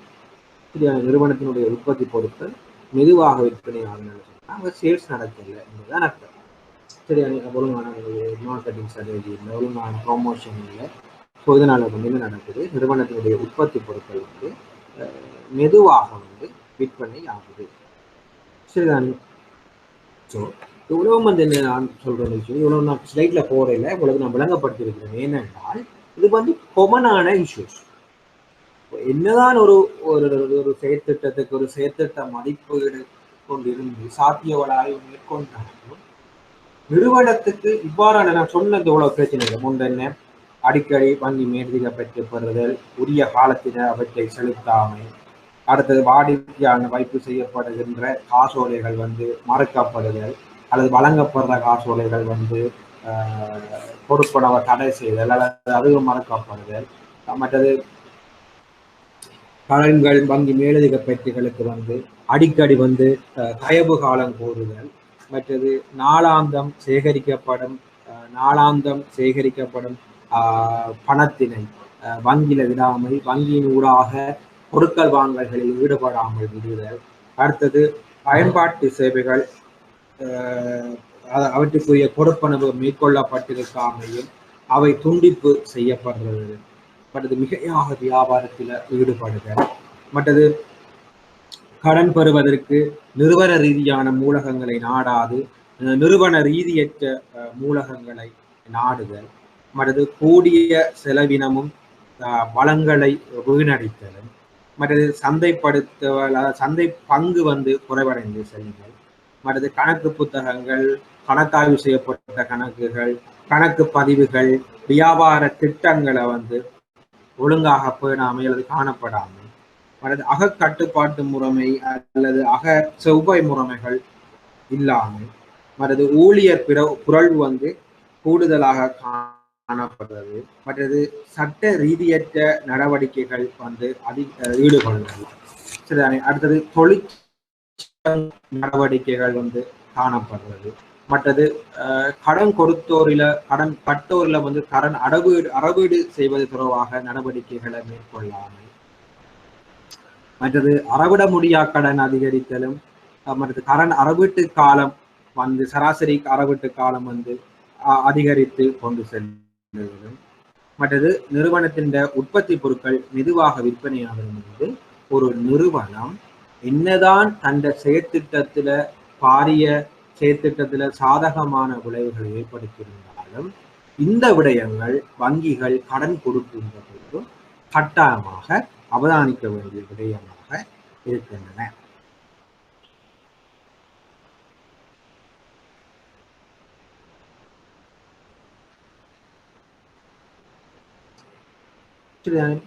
இப்ப ஒரு ப்ராஜெக்டை கொண்டு போறோம், ஃபீசிபிலிட்டி ஸ்டடி பண்ணியாச்சு. இப்ப நாங்க ஃபீசிபிலிட்டி பார்த்து நிதி தொடர்பான சாத்திய வள ஆய்வு. இப்ப நிதி தொடர்பான சாத்திய வள ஆய்வு செய்யக்கூட நாங்க என்ன சொல்றோம், குறித்த திட்டத்துக்கு தேவையான மொத்த நிதி இந்த ஆய்வு செய்யறாங்க.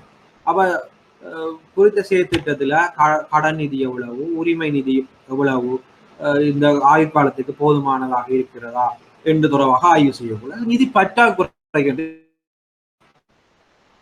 சரியா? அப்ப கடனும் கொடுத்தாச்சு, ஆனா இந்த கொடுத்த கடன் வந்து போதாது. இந்த செயற்திட்டத்தை நிதி தொடர்பான ஆய்வு மீள செய்யக்குள்ள வந்து நிதி குறித்த செயற்திட்டத்தை முழுமைப்படுத்துவதற்கு இந்த நிதி போதாது. அப்படி ஒரு சூழல் வருமாக இருந்தால் அப்ப வங்கி லோனை கொடுக்கும். அப்ப வங்கி எதை வச்சு கொண்டு லோனா கொடுக்கும்னா, ஒன்று தந்திரோபாய வியாபார திட்டம், ஸ்ட்ராட்டஜிக் பிசினஸ் பிளான். சரியா? அப்ப இவங்கள் ஏன் நிதி காணாம போனது, செயற்திட்டத்தை மேற்கொண்டு போவதற்கு ஏன் இந்த அதற்குரிய ஸ்ட்ராட்டஜிக் பிளான் என்ன, ஸ்ட்ராட்டஜிக் பிசினஸ் பிளான் என்ன என்ற தொடர்பாக ஆலோசிக்கும். ஸோ அந்த பிளான் எடுத்து வாசிச்சு ஏன் இந்த நிதி தேவைப்பட்டதுன்னு சொல்லி முடிவெடுக்கும். அடுத்தது வியாபார ஆய்வு. நாங்கள் ஏற்கனவே படிச்சிருந்தோம் SWOT அனாலிசிஸ். சரியா? ஸ்ட்ரென்த், வீக்னஸ், ஆப்பர்ச்சுனிட்டி, த்ரெட் அதெல்லாம் ஆய்வு செஞ்சு அதன் அடிப்படையில் ஒரு முடிவெடுக்கும். அல்லது பெஸ்ட் அனாலிசிஸ். நான் ஏற்கனவே உங்களுக்கு பொலிட்டிக்கல், எக்கனாமிக், சோஷியல், டெக்னாலஜிஸ் அதை அனலைஸ் பண்ணி எடுப்போம். அடுத்தது முயற்சியாளனை தொடர்ச்சியாக கண்காணித்தலும் உடன் உரிய நடவடிக்கைகளை மேற்கொள்ளும். அப்ப அதை நாங்கள் ஒரு ஃபண்ட் பண்ணிட்டோம், ஒரு ப்ராஜெக்ட், அந்த ப்ராஜெக்டை கண்டினியூஸாக மானிட்டர் பண்ணுறோம். சரிதானே? இப்போ அவருக்கு அந்த ஃபண்ட் தேவைப்படுதா, பேமெண்ட்டில் டிலே இருக்குதா, ஸோ அந்த ப்ராஜெக்ட் அவரால் முடிச்சு கொள்ள முடியாத நிலை இருக்குதா, ஸோ அதை நாங்கள் தொடர்ச்சியாக மானிட்டர் பண்ணி அவருக்கு தேவையான கடன் வசதியோ அல்லது தய காலத்தையோ வழங்கலாம். அடுத்தது புதிய சந்தைப்படுத்தல் வாய்ப்புகளை ஏற்படுத்தி கொடுத்தல். புதிய சந்தைப்படுத்தல் வாய்ப்புகளை ஏற்படுத்தி கொடுத்தல் என்ன, ஒரு ப்ராஜெக்ட், ஒரு ரெஸ்டாரண்ட் ப்ராஜெக்ட் அப்படின்னு சொல்லி சொன்னால் குறித்த வங்கி கடனை கொடுத்துட்டுன்னு சொல்லி சொன்னா, ஸோ என்ன செய்யலாம், தங்களோட ஏடிஎம் கார்டுக்குள்ள கிரெடிட் கார்டை வந்து ப்ரொமோட் பண்ணலாம். கிரெடிட் கார்டு இந்த நிறுவனத்தை பொருளை பர்ச்சேஸ் பண்ணா அவ்வளவு டிஸ்கவுண்ட், அல்லது வங்கிகள் தங்களுக்குள்ளால வந்து குறித்த நிறுவனங்களை வந்து ப்ரொமோட் பண்ணலாம். சரி, இப்போ ஹோட்டல்ஸை கொடுத்தோம்னு சொன்னா ஸ்டாஃப் எல்லாம் இந்த ஹோட்டலில் வந்து நீங்கள் ஸ்டே பண்ணுவீங்கன்னு சொன்னா உங்களுக்கு இத்தனை % டிஸ்கவுண்ட் வழங்கப்படும் எங்களோட ஸ்டாஃப் ஆகிருக்கா. சரிதானே? இப்போ சில இன்ஸ்டிடியூஷன்ஸை பார்த்தீங்கன்னு சொன்னால், ஸ்டடீஸ் இன்ஸ்டிடியூஷன் பார்த்தீங்கன்னு சொல்லி சொன்னால், நீங்கள் உங்களோட இந்த பேங்க் ஸ்டாஃபுக்கு நாங்கள் இத்தனை % டிஸ்கவுண்ட் தரோம், நீங்கள் எங்களுக்குள்ளால செய்வீங்க, MBA செய்வீங்கன்னா உங்களுக்கு இத்தனை % டிஸ்கவுண்ட் தரோம். இப்படி பல்வேறு வகையான பிஸ்னஸ் வியாபார மேம்படுத்த நடவடிக்கைகளுக்கு ஈடுபட வாய்ப்பு ஏற்படுத்தி கொடுக்கிறார். அப்ப ஒன்று நிதி பற்றாக்குறை உண்டு, ஒரு ப்ராஜெக்டுக்கு வந்து நிதி பற்றாக்குறை ஏற்படுதுன்னு சொல்லிட்டுன்னா முதலாவது பார்க்கணும் வந்து தந்திரோபாய இருக்கு, நம்மளோட ஸ்ட்ராட்டஜிக் பிசினஸ் பிளான் என்று பார்க்கணும். அடுத்தது வியாபார ஆய்வு, சுவட் அனாலிசிஸ் வந்து செய்து பார்க்கணும். அடுத்தது வந்து முயற்சியாளரை தொடர்ச்சியாக கண்காணித்தலும் உடன் உரிய ஒரு கஸ்டமரை வந்து கண்டினியூஸா வந்து கண்காணித்தலும் உரிய நடவடிக்கைகளை மேற்கொள்ளுது. அடுத்தது ஏற்கனவே வழங்கப்பட்டுள்ள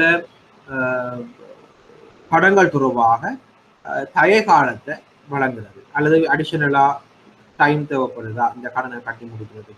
ஸோ அதை அனலைஸ் பண்ணிட்டு பீரியட் வேணும்னா தயவு காலத்தை கொடுக்குறது. அடுத்து புதிய சந்தைப்படுத்தல் வாய்ப்புகளை ஏற்படுத்தி கொடுக்குறது. அடுத்தது நிதியியல் ஒழுக்க முறையினை பின்பற்றும் வகையில் அறிவுறுத்தல்களை மேற்கொள்ள.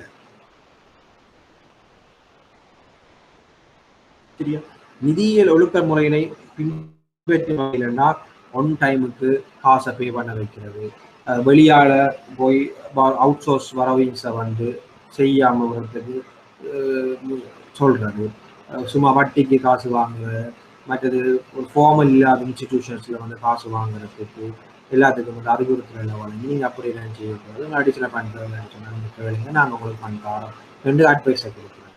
சரிதானே, இப்படி பல்வேறு முறையில் அறிவுசார் அறிவுறுத்தல்களை வந்து வழங்குவதாகவும் இந்த நிதி பற்றாக்குறைக்கான நிதியை கொடுக்கக்கூடாது நாங்கள் அவதானிக்க வேண்டிய விடயமாக இருக்கும். சரி, அடுத்தது முயற்சியாளர் வந்து நேர்முறையிலையும் நேரடியற்ற முறையிலையும் கண்காணிக்கணும். ஒரு ஃபண்ட் பண்ணிட்டோம்னா ஒரு ப்ராஜெக்டுக்கு நாங்கள் போய் சைட் இன்ஸ்பெக்ஷன் கட்டாயம் பார்க்கணும், இன்ஸ்பெக்ஷன் போய் பார்க்கணும், குவார்டர்லி பேசிஸோ மந்த்லி பேசிஸோ. நாங்கள் ஒரு ப்ராஜெக்ட்டுக்கு ஃபண்ட் பண்ணுற பேங்க்ஸ் என்று சொன்னால் கட்டாயமா இன்ஸ்பெக்ஷன் போகணும். ஏன்னா அப்போ அதில் கண்டினியூட்டி தெரியும், அது தொடர்ச்சியாக ப்ரோக்ரஸ் என்ன மாதிரி இருக்கு. சரி, நாங்கள் ஃபண்ட் படிப்போம் ஒரு ப்ராஜெக்ட்டுக்கு, அந்த ப்ராஜெக்ட் ஸ்டார்ட் பண்ணப்படாமலே இருக்கு அல்லது நாங்கள் கொடுத்த ஃபண்ட் வேற ஒரு ப்ராஜெக்ட்டுக்கு பயன்படுத்தப்பட்டது. ஸோ கண்டினியூஸான மானிட்டரிங், கண்டினியூஸான ஃபாலோ அப் வந்து இந்த ப்ராஜெக்ட் ஃபண்டிங்ல இருக்கு. சரிதானே, அப்போ ஒரு நிதி பற்றாக்குறை வந்தால் ஒரு புதிய கடனை நிதி பற்றாக்குறை வந்து புதிய கடனை வழங்க வேண்டிய ஒரு தேவை ஏற்பட்டால் கட்டாயமாக வந்து வங்கிகள் வந்து பின்வரும் விடயங்களை கவனித்து உண்டு. ஒரு தந்திரோபாய வியாபார திட்டம், அடுத்தது வியாபார ஆய்வு ஸ்வட் அனாலிசிஸ், அடுத்தது பெஸ்ட் அனாலிசிஸ், அடுத்தது முயற்சியாளனை தொடர்ச்சியாக கண்காணித்தல், அதுக்குரிய உடன் நடவடிக்கைகளை மேற்கொள்ளும். மற்றது ஏற்கனவே வழங்கப்பட்டுள்ள கடன்கள் தொடர்பாக தயவு காலத்தை வழங்குதல், மற்றது புதிய சந்தைப்படுத்தல் வாய்ப்புகளை ஏற்படுத்தி கொடுத்தல், மற்றது நிதியியல் வழங்கல் முறையினையும் நிதியியல் ஒழுக்க முறையினை பின்பற்றும் வகையில அறிவு சார்ந்த அறிவுறுத்தல்களை வழங்குதல், மற்றது முயற்சியாளனை நேர்முறையிலையும் நேரில் முறையிலையும் வந்து கண்காணித்தல்.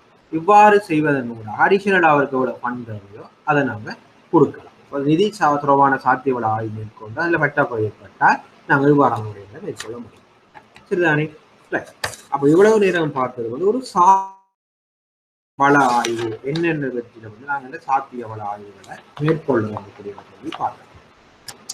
அடுத்தது பார்க்க வந்து கிரிட்டிக்கல் பாத் அனாலிசிஸ் சொல்றோம், சிபிஏ அனாலிசிஸ் சொல்றோம். சரியா, அப்ப சிபிஏ ஒரு செயற்திட்டம் ஒன்று நாங்கள் தயாரிக்க அதுல உள்ளடக்கும் விடயங்கள் சம்பந்தமாக அந்த ப்ராஜெக்ட் ஸ்டார்ட் பண்ற தேதி, அது நடைபெற வேண்டிய காலம், முடிவுறுத்தப்பட வேண்டிய காலம் என்பன ஒரு ப்ராஜெக்ட் அப்ரைசல குறிப்பிடப்படும். சரியா, ஒரு செயற்திட்டத்துல கட்டாயமாக வந்து செயற்திட்டத்தினுடைய தொடக்க காலம், ஆரம்பிக்கிற தேதி, எப்ப ஆரம்பிச்சு எத்தனை வருஷம் ப்ராஜெக்ட் எத்தனையாம் தேதிக்குள்ளது முடிவுறுத்தப்பட வேண்டும் என்பன இந்த ஒரு செயற்திட்டத்துல உள்ளடக்கப்பட வேண்டும். சரியானே, திட்டம் ஒன்று பொறுத்து அதில் எவ்விதமான திருத்தமும் காணப்படாத சந்தர்ப்பத்தில், சரியா, ஒரு திட்டம் சப்மிட் பண்ணியாச்சு, இதுல ஒரு திருத்தமும் இல்லை, இத்தனை சொல்லியாச்சு, இது 5 வருஷ ப்ராஜெக்ட், இத்தனையாம் தேதி ஆரம்பிக்குது, இத்தனையாம் தேதி முடிவடையுது. சரியா, இதுக்கு ஃபண்ட் என்று சொல்லி பேங்க்ல லோன் கேட்டாச்சுன்னு சொன்னா, பேங்க் லோன் கொடுத்தாச்சுன்னு சொன்னா அந்த செயற்திட்டத்துல எந்த விதமான சேஞ்சஸும் பண்ணப்படலை என்று சொல்லி சொன்னால் குறித்த காலத்தில் ஆரம்பித்து குறித்த காலப்பகுதியில் செயல்படுத்தப்பட்டு குறித்த திகதியில வந்து அது முற்காலத்து பகுதியில் முற்பட வேண்டும். இதனைத்தான் வந்து கிரிட்டிக்கல் பாத் அனாலிசிஸ் சிபிஏ என்று சொல்லப்படும். சரிதானே? ஏனென்றால் ஒரு செயற்திட்டம் உரிய காலப்பகுதியில் ஆரம்பித்து உரிய காலப்பகுதியில் முடிவுறுத்தப்பட வேண்டும் என்ற அனாலிசிஸ் தான் இந்த கிரிட்டிக்கல் பாத் அனாலிசிஸ். இந்த கிரிட்டிக்கல் பாத் அனாலிசிஸ் வந்து ஒரு வங்கியை பொறுத்தளவில் கடன் இடர் நேர்வை தவிர்ப்பதற்கு முக்கியமாக கருதப்படுகிற ஒரு அனாலிசிஸாக இருக்கு. சரியான இப்போ கிரிட்டிக்கல் பாத் அனாலிசிஸ் வந்து என்னன்னா வங்கிகளை பொறுத்தளவில் இந்த கடன் இடர் நேர்வை குறைக்கிறதுக்கான ஒரு அனாலிசிஸாக இருக்கு. குறித்த காலப்பகுதியில் தொடங்கி குறித்த காலப்பகுதி 5 வருஷம் லோன் கொடுக்குறோம்னா இந்த 5 வருஷ ப்ராஜெக்ட் வந்து முடிவடைகிறது இந்த கடனும் செலுத்தி முடித்திருக்கிறது. அல்லது இந்த ப்ராஜெக்ட் முடிஞ்சுதான் இன்கம் ஜெனரேட் பண்ணப்பட போகுதுனால் இப்போ ப்ராஜெக்ட் 5 வருஷம் லோன் 5 வருஷத்துக்கு பிறகுதான் பிஸ்னஸ் ஸ்டார்ட் பண்ணப்பட போகுது, 3 வருஷத்தால் அந்த லோன் கட்டுப்படமாக இருந்தால் ஸோ அந்த குறித்த காலப்பகுதியில் அந்த ப்ராஜெக்ட் தொடங்குதா, குறித்த காலப்பகுதியில் அந்த ப்ராஜெக்ட் நடவருகிறதா, குறித்த காலப்பகுதியில் அந்த ப்ராஜெக்ட் முடிஞ்சுதா என்றதை வந்து கட்டாயம் அவதானிக்க வேண்டிய தேவை வங்கிகளுக்கு இருக்கு. ஸோ இதுதான் இந்த கிரிட்டிக்கல் பாத் அனாலிசிஸ் என்று சொல்லப்படுது. சரி, அதாவது என்ன சொல்ற கிரிட்டிக்கல் பாத் அனாலிசிஸ் என்று சொல்லப்படுறா குறித்த அதாவது ஒரு திட்டம் ஒன்று குறித்து அதுல எவ்விதமான திருத்தங்களும் காணப்படாத ஒரு சந்தர்ப்பத்தில் குறித்த செயற்திட்டம் உரிய காலப்பகுதியில ஆரம்பித்து உரிய காலப்பகுதியில முடிவுறுத்தப்பட வேண்டும் என்பதற்கு கிரிட்டிக்கல் பாத் அனாலிசிஸ் என்பது. இது கடன் இடநேரை தவிர்க்க வங்கி இதனை முக்கியமாக ஒரு அனாலிசிஸ் சிபிஏ கட்டாயமாக கருத்தில் கொண்டு சரியா. அதாவது குறித்த திகதியில தொடங்கி குறித்த காலப்பகுதியில் இந்த செயற்திட்டம் முன்னெடுக்கப்பட்டு குறித்த திகதியில முடிவடைய வேண்டும். ஸோ இந்த கிரிட்டிக்கல் பாத் அனாலிசிஸ் ஒழுங்கா இல்லாமல் இருந்தால் வங்கி கடனை கொடுக்கக்கூடாது. ஏன் தான் கடனை கொடுத்தால் எப்ப இந்த ப்ராஜெக்ட் முடிகிறது, எப்ப இவர்கள் கடனை தெளிவான முடிவுக்கு வர முடியாமல் இருக்கும். சரிதானே? அப்ப கடன் இடர் நேர்வை தவிர்ப்பதற்காக வங்கிகள் இதனை முக்கியமாக கருதுகின்றன. ஒரு உற்பத்தியினை ஆரம்பித்தல் காலதாமதம் ஏற்படுவதில் கடனை மீளச் செலுத்துவதிலும் காலதாமதம் காணப்படும். சரியா? அப்போ ஒரு உற்பத்தியினை ஆரம்பிக்கிறது செயற்திட்டத்தில் வந்து நாங்கள் சொல்றாங்க 5 வருஷம் லோன் நாங்கள் நீங்கள் லோன் தந்து ஒரு 2 மாசத்தால ப்ராஜெக்ட் ஸ்டார்ட் பண்ணி உற்பத்தியை ஆரம்பித்து 4வது மாதம் நாங்கள் 6வது மாதம் வந்து விற்பனை ஆரம்பிச்சிருவோம்னு சொன்னால் நாங்கள் முதல் 6 மாதம் ப்ரைஸ் பீரியடை கொடுத்துட்டு 7வது மாதத்திலிருந்து லோனை ரிகவர் பண்ண ஆரம்பித்தால் இவங்கள் உற்பத்தி செய்யறது காலதாமதம் ஆகிட்டு சொன்னா என்ன நடக்கும்? லோன் ரீபேமெண்ட் என்ன நடக்கும்? காலதாமதம் ஆகும். இவங்க சொல்றாங்க நான் இந்த ப்ராஜெக்டுக்கு பண்ணத்தாங்க நாங்கள் ஆரம்பிச்சு 6 மாதத்துக்கு எங்கள் உற்பத்திகளை மேற்கொண்டு 7வது மாதத்திலிருந்து நாங்கள் விற்பனையை அதிகரிப்போம், அதனால 6 மாதத்துக்கு நாங்கள் லோன் கட்ட மாட்டோம். ஸோ உங்களுக்கு இப்போ கிரேஸ் பீரியட் தாங்க 7வது மாதத்திலிருந்து நாங்கள் விற்பனையை மேற்கொண்டு உங்களை லோனை கட்டுற மாதிரி. ஆனால் இந்த ப்ரொஜெக்டின் படி 6 மாதத்துக்கு அவங்களுக்கு ப்ராசஸிங் டேஸ் பில்டிங் கட்டுறது மிஷினரியை கூட்டுறது அது இதுக்கெல்லாம் 6 மாதம் செலவாகுது. 7வது மாதத்துல அவங்க பிசினஸ் ஸ்டார்ட் பண்றாங்க அப்படின்னு சொல்லிட்டு இவங்க ப்ராஜெக்ட் வந்து ஒன் டைமுக்கு ஸ்டார்ட் பண்ணல. 7வது மாதம் அவங்க மேனுஃபேக்சரிங் நடக்க இல்லை, ஒரு 9ஆம் மாதம் தான் நடக்க போகுதுன்னா 7வது மாத காசு அவங்க எப்படி கட்டுவாங்க? கட்ட இல்லாதானே. அப்போ உரிய காலப்பகுதியில ப்ராஜெக்ட் ஆரம்பிச்சு உரிய காலப்பகுதியில ப்ராஜெக்ட் நடவடிக்கை உரிய காலப்பகுதியில ப்ராஜெக்ட் எண்ட் ஆகும் அதுதான் கிரிட்டிக்கல் பாத் அனாலிசிஸ் சொல்லி சொல்றோம். சரியா? அப்ப உற்பத்தியினை ஆரம்பித்தல் காலதாமதம் ஆகும் என்றும் கடனை மீளச் செலுத்துவதிலும் காலதாமதம் ஆகலாம். அதாவது கிரிட்டிக்கல் பாத் அனாலிசிஸ் ஆனது திட்டத்தினுடைய முக்கியமான கட்டம் எவை, சிக்கலான விடயங்கள் எவை என வங்கி நோக்கமும் இலகுவாக அவற்றை கண்காணிக்கவும் உதவுவதால் உரிய நேரத்தில் திட்டத்தை முடிக்கவும் உற்பத்தி நடவடிக்கையை ஆரம்பித்து கடனை மீளச் செலுத்தவும் உதவும். சரிதானே? சிபிஏ கிரிட்டிக்கல் பாத் அனாலிசிஸ் வந்து திட்டத்தின் முக்கியமான கட்டம். இப்போ ப்ரொசஸ் பண்ணி கொண்டு போகல இது முக்கியமான கட்டம் வந்து நமக்கு விடும். சரியா? இது முக்கியம் இம்பார்ட்டமான கட்டம். ஸோ இந்த முக்கியமான கட்டம் இது கொஞ்சம் சிக்கலான விஷயம், சிக்கலான காலகட்டம் இது போன்றவை வங்கி நோக்கி அதை இலகுவாக அவதானிக்கக்கூடிய கண்காணித்து அதுக்குரிய சொல்யூஷனை வங்கி கொடுக்கலாம். இந்த மாதிரி மேனுஃபேக்சரிங்கில் வந்து முதல் 6 மாதமும் தாங்க மிஷினரி ஃபிட் பண்ணுறதுலையும் எம்ப்ளாயிஸை ரைட் பண்ணுறதுலையும் இருக்கிறதால அவங்களால மேனுஃபேக்சரிங் இந்திய நேரத்துக்கு செய்ய முடியாது அப்படின்னு சொல்லிச்சோம்னால் நாங்கள் என்ன செய்யலாம், முதல் 6 மந்த்துக்கு கிரேஸ் பீரியடை கொடுக்கலாம். கொடுத்துட்டு 7வது மாதத்துல இதில் ஒன்று ரிகவர் பண்ண சொல்லலாம்.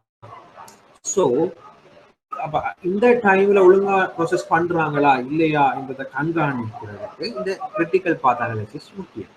இது முக்கியமான காலகட்டம், சிக்கலான காலகட்டம் என்னன்றது அடையாளம் காண்றது. ஸோ உரிய திட்டத்தை உரிய நேரத்தில் ஆரம்பித்து உரிய நேரத்தில் முடிக்கவும் வந்து கடனை மீள செலுத்தவும் வந்து இந்த கிரிட்டிக்கல் பாத் அனாலிசிஸ் வந்து உதவும். சரிதானே? அதாவது கிரிட்டிக்கல் பாத் அனாலிசிஸ். அடுத்தது திட்டத்தின் நிதி அறிக்கை தொடர்பான மதிப்பீடு. திட்டத்தின் நிதி அறிக்கை தொடர்பான மதிப்பீடு என்று சொல்லப்படுறது என்ன?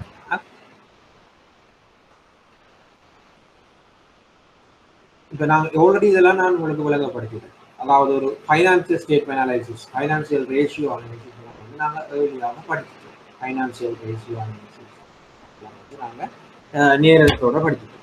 நிதி அறிக்கை தொடர்பான ஆய்வு வங்கிக்கு ஒரு நிறுவனம் தொடர்ந்து இயங்கும் தன்மை, கடனை மீளச் செலுத்தக்கூடிய தன்மை, நிறுவனத்தினுடைய லாபத்தன்மை என்பனவற்றை காட்டும். ஒரு நிதி அறிக்கை தொடர்பாக ஆய்வு ஒரு வங்கியை பொறுத்தவரை சரிதானே, ஒரு வங்கியை பொறுத்தவரை ஒரு நிறுவனத்தினுடைய தொடர்ந்து இயங்கும் தன்மை, அதாவது தொடர்ச்சியாக இது வந்து ஒரு ஃபெயிலியர் ஆகாத ஆர்கனைசேஷன், இது கண்டினியூஸாக என்ற தன்மை. அடுத்து கடனை மீளச் செலுத்தக்கூடிய தன்மை என்றால் கடனை மீளச் செலுத்தக்கூடிய தன்மை விளங்கு தானே உங்களுக்கு. கடனை மீளச் செலுத்தக்கூடிய தன்மை என்று சொன்னால் டெட் சர்வீஸ் கவர் ரேஷியோ நாங்கள் ஓடி படிச்சிருக்கோம். டெட் சர்வீஸ் கவர் ரேஷியோ தான் விளைவிக்கிற லாபத்தில் கடனை மீளச் செலுத்தக்கூடிய இருக்கிறோம். இப்போ கடனை மீளச் செலுத்தக்கூடிய தன்மை, நிறுவனத்தினுடைய லாபத்தன்மை, சரியா, நிறுவனத்தினுடைய லாபம் எவ்வளவு, ப்ராஃபிட்டபிலிட்டி ரேஷியோ எவ்வளவு ப்ராஃபிட் ஏர்ன் பண்ணுது, ஸோ லாபத்தன்மை என்பதை காணும்.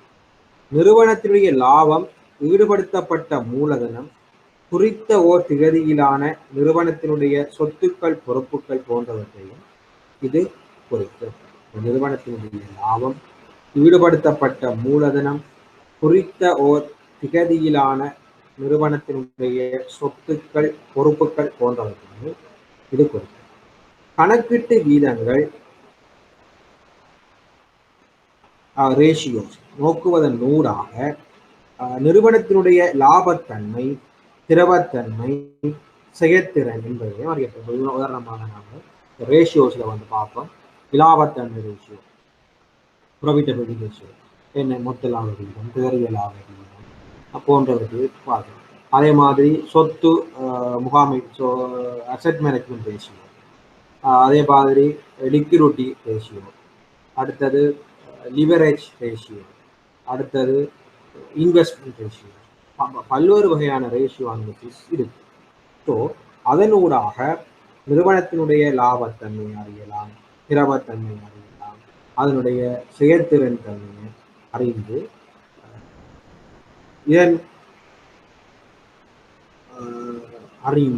இதன் மூலம் வந்து கடனை வந்து மீள செலுத்தக்கூடிய ஏழுமை உள்ள நிறுவனங்கள் அல்லது கடனை மீள செலுத்தக்கூடிய ஏழுமையை செயற்திருக்கலாம். ஸோ அதுக்கு நாங்கள் ஒன்று கொடுக்க இல்லையா போன்ற விடயங்களை வந்து தீர்மானிக்க முடியும்.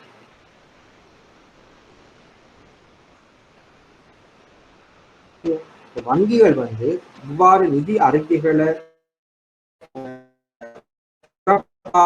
ஆய்வதன் மூலம் திட்டம் சாத்தியமானதா அல்லது லாபம் உழைக்கும் திறன் உடையனவா, கடனை மீளச் செலுத்தும் காசு பாய்ச்சலை கொண்டுள்ளதா போன்றவற்றை அறியும். சரிதானே? வங்கிகள் வந்து இந்த நிதி அறிக்கையில நாங்கள் ஆய்வு செய்யணும், நம்மளோட நிதி அறிக்கைகளை வந்து இந்த பகுப்பாய்வு செய்யணும். அப்போ நிறுவனங்கள்ல வந்து வங்கிகள் வந்து அறிந்து கொள்ள முடியும். இந்த சீக்கிரத்துக்கு காசு கொடுத்தா கடனை மீள செலுத்தக்கூடிய தன்மை, கடனை மீள செலுத்தக்கூடிய தன்மை இருக்குதா, நிறுவன லாபம் உழைக்கும் கண்டினியூஸாக லாபம் உழைக்கக்கூடிய தன்மை இது இருக்குதா, அல்லது கண்டினியூஸாக காசு பார்த்தல் இதற்கு வருகிறதா போன்றது. வேறு ஏதாவது நிதி நெருக்கடிக்கு தொடர்பாக முன்னதாகவே உணர்ந்து கொள்வது, அதற்குரிய திருத்த நடவடிக்கைகளையும் மேற்கொள்வது. இவ்வாறு நிதி அறிக்கைகளை வந்து மதிப்பீடு செய்வதன் மூலமாக நிறுவனத்துக்கு ஏதாவது நிதி நெருக்கடி எதிர்காலத்தில் ஏற்படுமா, அந்த நிதி நெருக்கடியை தீர்ப்பதற்கு நடவடிக்கைகளை மேற்கொள்வது சம்பந்தமாக தீர்மானங்களை வங்கிகள் மேற்கொள்வதற்கு இந்த நிதி அறிக்கை தொடர்பான மதிப்பீடு வந்து மிகவும் உறுதுணையாக அமைந்திருக்கு. சரிதானே? அப்ப நாங்கள் இவரையும் பார்த்தது வந்து ஒன்று கிரிட்டிக்கல் பார்ட் அனாலிசிஸ், அடுத்தது வந்து பார்த்தது வந்து திட்டத்தின் நிதி அறிக்கை தொடர்பான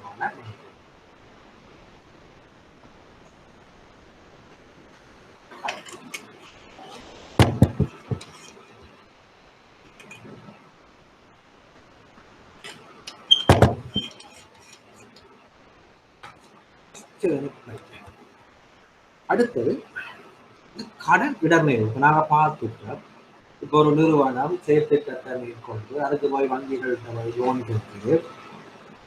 லோன் கேட்கறதுல வந்து செயற்திட்டத்தை வந்து ஆய்வு செய்யணும். ஆய்வு செய்யக்குள்ள வந்து ஒரு ஃபீஸிபிலிட்டி ஸ்டடிஸை பார்க்குறோம், அல்லது அடிஷனலாக ஃபண்ட் தேவைன்னு சொல்லிச்சோன்னா அதுக்கு என்னென்ன strategic business plan, SWOT analysis, test analysis, மற்றது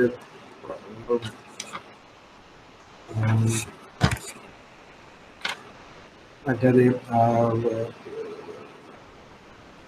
முயற்சியாளர் தொடர்ச்சியாக கண்காணித்தல், உடனடியாக மேற்கொள்ளுதல், மற்றது கடந்தொடர்பான தயவு காலத்தை வழங்குதல், புதிய சந்தை வாய்ப்புகளை உருவாக்கி கொடுத்தல், நிதியில் ஒழுக்க முறைமைகளை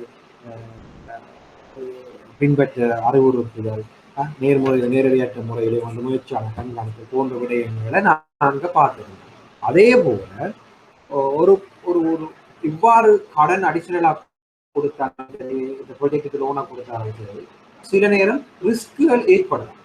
கடனை மீள செலுத்துவதற்குரிய இயலாமை ஏற்படலாம். எல்லாம் அனலைசிஸ் பண்ணினாலும் சில எக்ஸப்ஷனல் வேஸ் வந்து கடன் செலுத்த முடியாத ஒரு நிலைமை நிறுவனங்களுக்கு ஏற்படலாம்.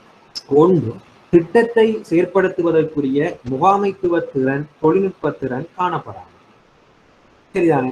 இப்ப திட்டத்தை செயற்படுத்துவதற்குரிய முகாமைத்துவ திறன் அல்லது தொழில்நுட்ப திறன் காணப்படாமல் இருந்தால், ஒரு ப்ராஜெக்டுக்கு நாங்கள் லோன் கொடுத்துட்டோம். நான் ஏற்கனவே சொன்னது போன்று ஃபீஸிபிலிட்டி ஸ்டடியில் வந்து நாங்கள் பார்த்தோம், என்ன முகாமை அல்லது நிறுவன ரீதியான சாத்தியவள ஆய்வு அதெல்லாம் பார்க்க சரியாக தான் இருந்தது. பட் ரிஸ்க் கொண்டு இருக்குன்னு எல்லாரும் சரியான வகையில் நடந்து கொள்ள மாட்டாங்க. ஸோ திட்டத்தை செயற்படுத்துவதற்குரிய முகாமைத்துவ திறன்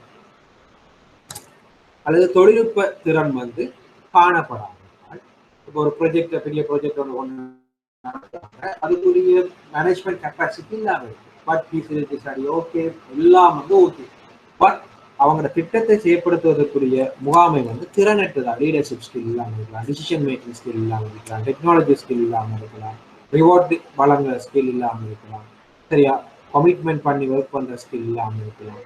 ஸோ இவ்வாறு ஸ்கில் இல்லாத ஒரு முகாமை ஒரு மேனேஜ்மெண்ட் இருந்து கொண்டு எப்படி ஒரு திட்டத்தை செயற்படுத்த முடியும்? திட்டத்தை செயற்படுத்துவதற்குரிய ஒரு முகாமைத்துவத்திறன் இல்லாமல் இருக்கிறது. அதே மாதிரி டெக்னாலஜியை யூஸ் பண்ணக்கூடிய ஒரு அல்லது தொழில்நுட்பத்தை பயன்படுத்தக்கூடிய ஒரு திறன் காணப்படாமல் இருந்தால் என்ன நடக்கும்? உற்பத்தியில தான் தாக்கத்தை செலுத்தும். செயற்திட்டம் வந்து வெற்றிகரமா முடியாது. சரிதானே? அவர் செயற்திட்டம் வெற்றிகரமா முடியாட்டி வங்கிகள் லோனை கொடுத்திருந்தா என்ன நடக்கும்? அந்த லோனை ரிகவர் பண்றதுல சிக்கல் ஏற்படும். இடர் ஏற்படுவதற்கு மிக பிரதானமான காரணமாக அந்த முகாமைத்துவ திறனும் தொழில்நுட்ப திறனும் காணப்படாமல் இருக்கும். அடுத்தது, வங்கியினது கண்காணிப்பு குறைவாக காணப்படுது. சரிதானே? இப்ப உதாரணமா சொல்லுவோம், நாங்க ரைஸ் மில் ஒன்றுக்கு ஃபண்ட் பண்ணிட்டோம். ரைஸ் மில்லுக்கு ஃபண்ட் பண்ணிட்டோம், என்னத்துக்காக? அவங்க ப்ரொஜெக்டோட தாராங்க 50,000 மூட நெல்லை பர்ச்சேஸ் பண்ணி நெல்லை ப்ரொடியூஸ் பண்ணி அரிசி ஆக்க போறாங்க. அப்போ ஸோ அதுக்குரிய ஃபீஸிபிலிட்டி ஸ்டடிஸ் எல்லாம் செஞ்சு ப்ராப்போஸ் பண்ணி நீங்க லோன் ஃபண்ட் பண்ணியாங்க, வங்கி ஊரம் கொடுத்தாங்க. இப்போ நீங்க ஒன்றுமே இன்ஸ்ட்ரக்ஷன் பார்க்குது. அவன் நெல் அடுக்கி நெல் 50,000 மூட அடுக்கிட்டானா, அதை அவ்வளோத்தையுமே வந்து அரிசி ஆக்குறானா, அவன் என்ன டெக்னாலஜியை யூஸ் பண்றான், அவன் எங்க சந்தைப்படுத்துறான், ஒன்றையுமே மொனிட்டர் பண்ணல. அவன் கஸ்டமர் என்ன செய்வான், நீங்க ஃபண்ட் தந்துட்டீங்க, நீங்க ஒன்று மொனிட்டர் பண்ணலான்னு அவன் மிஸ்யூஸ் பண்ணக்கூடிய வாய்ப்பு இருக்கு. அவன் 50,000 மூடைக்கு பதிலாக அவன் என்ன செய்யலாம், 20,000 மூடையை அடைக்கலாம். அடைக்கிட்டு அவன் என்ன செய்யலாம், உற்பத்தி மிச்சத்துக்கு நீங்க நம்ம வங்கிகள் போய் பார்க்கக்குள்ள மிச்சத்துக்கு உண்மை முறை அடைக்கி விடுவான். இந்த பாருங்க சார், நான் 50,000 முறை அடைக்கிறேன் சொல்லிடுவோம். ஆனா அவன் 20,000 முறை தான் நெல் இருக்கும். ஸோ இவ்வாறு ஏன் நடக்குது, என்னத்தால வங்கிகள் வந்து கண்காணிப்பு வந்து குறைவாக காணப்படுது. ஸோ மேற்கொள்ள வேண்டிய உரிய நடவடிக்கைகளை காலத்துக்கு காலம் மேற்கொள்ளுங்க. இப்ப சொல்லுவாங்க மாதம் மாதம் இன்ஸ்பெக்ஷன் செய்வோம். இப்போ மாதம் மாதம் போய் பிஸ்னஸ் செய்கிற ப்ராஜெக்டை வந்து சைட் இன்ஸ்பெக்ஷன் செய்யணும் என்று சொல்லி ஒரு கண்டிஷன் இருக்குமாக இருந்தால் வங்கிகள் போய் அந்த குறித்த காலத்துக்குள்ள போய் அது செய்கிறீர்கள். ஒரு மாதம் விட்டு 1.5 மாதம் 2 மாதம் 3 மாதத்துக்கு ஒரு மாதம் அது போகாமலே போன் என்று சொல்லி ரிப்போர்ட்டை எழுதி கொடுக்கிறது. ஸோ இவ்வாறு வங்கிகள் வந்து உண்மையில வந்து கடன் கொடுத்தால் கட்டாயமாக வந்து வங்கிகள் புலவப்படும். அதனாலதான் நாங்க சொல்லுவோம் pre disbursement conditions, post disbursement condition. இந்த இன்ஸ்பெக்ஷன் ஃபாலோ அப்ஸ் எல்லாம் வந்து போஸ்ட் டிஸ்பர்ஸ்மெண்ட் கண்டிஷன்ல இருக்கு. நாங்கள் கடனை கண்ணை முடித்து கொடுக்கக்கூடாது. கடனை கொடுத்ததுக்கு பிறகு அவன் பிசினஸ் செய்யறானா இல்லையா என்றதை மனித பண்ணுறது தான் இந்த போஸ்ட் டிஸ்பர்ஸ்மெண்ட் கண்டிஷன்ஸை பார்க்கணும். என்ன செய்வாங்க, ஃபண்ட் வந்து டைவர்சிஃபை பண்ணணும் அல்லது பிசினஸ் ஒழுங்கா நடக்காம நாங்க போய் கடன் அவனுக்கு லோனா கொடுத்துட்டோம், அவன் என்ன செய்யறான் ஒண்ணுமே பார்க்கல, லோனை கட்ட 3 மாதம் அவன் கட்டாமல் இருந்ததுக்கு பிறகுதான் என்ன செய்வான், நீங்க கணக்கு ரொம்ப வந்து நீங்க லோன் கட்ட மட்டும் தான் நிற்கும், காசு கட்டலாட்டி மட்டும் தான் நீங்க சர்ப்ரைஸுக்கு பாருங்க, இடையில வந்து பாத்துங்க சொல்ல முடியாது. ஸோ லோனை கொடுத்தா அவனோட பிசினஸுக்கு அடிக்கடி விசிட் பண்ணலாம், அடிக்கடி அவனோட கதைக்கு வரும். அப்ப உங்களுக்கு தெரியும் அவன் என்ன பொசிஷன்ல இருக்கிறான். சரி, அப்படி என்று சொன்னா அவனுக்கு உடனே ரிஜிஸ்ட்ரேஷன் பண்ணி கொடுக்கறதா அல்லது ரிஜிஸ்டர் பண்ணி கொடுக்கறதா அல்லது அவனுக்கு காசு தேவைப்படுறதா, ஸோ அவனுக்கு ஃபெசிலிட்டி என்கேஷ் பண்ணி கொடுக்கறதா அல்லது அவனுக்கு ஏதாவது அடிஷனல் சப்போர்ட் பண்ணுகிறதா போன்ற விடயங்கள் அவனோட நாங்கள் குழவப்பில டிசிஷன் குழவப்பிலையும் இன்ஸ்பெக்ஷன் செய்யாதான் விளங்கு. ஒன்றுமே செய்யாம லோன் ரிகவரிக்கு மட்டும் போயிட்டு நின்றோம்னு சொல்லி சொன்னா அவன் மாறிக்க நீங்க லோன் ரிகவரி மட்டும். இதனால நம்ம தொடர்ச்சியா வந்து கண்காணிப்பு செய்வதாலையும் உரிய நடவடிக்கைகளை காலத்துக்கு காலம் மேற்கொள்றதாலையும் கஸ்டமருக்கும் வங்கிகளுக்கும் இடையிலான ரிலேஷன்ஷிப் வந்து நல்ல வீட்டப்பா. ஸோ அதைத்தான் இங்க சொல்றாங்க, வங்கியது மேற்கொள்ள வேண்டிய உரிய நடவடிக்கைகள் வந்து காலத்துக்கு காலம் மேற்கொள்ளும். அடுத்தது சந்தைப்படுத்த தொடர்பான பேச்சு. சரிதானே, இப்ப உதாரணமா இப்ப நம்ம ரைஸ் மில்லை எடுத்துக்கொள்வோம்னா ரைஸ் மில்லுக்கு ஃபண்ட் பண்ணியாச்சு, ரைஸ் மில்லுக்கு ஃபண்ட் பண்ணியாச்சு, நெல்லை வாங்கியாச்சு, அவன் ரைஸை உற்பத்தி செய்யறான். அரசாங்கம் என்ன செய்யுதுன்னு சொன்னா சந்தையில வந்து வெளிநாட்டில இருந்து இந்தியாவிலிருந்து அரிசி இறக்குமதி செய்து வச்சுக்கொள்ளும். இந்தியாவிலிருந்து இறக்குமதி செய்யப்பட்ட அரிசியின் விலை உள்நாட்டில் உற்பத்தி செய்யப்பட்ட அரிசியின் விலையை விட குறைவானதாக இருக்கு.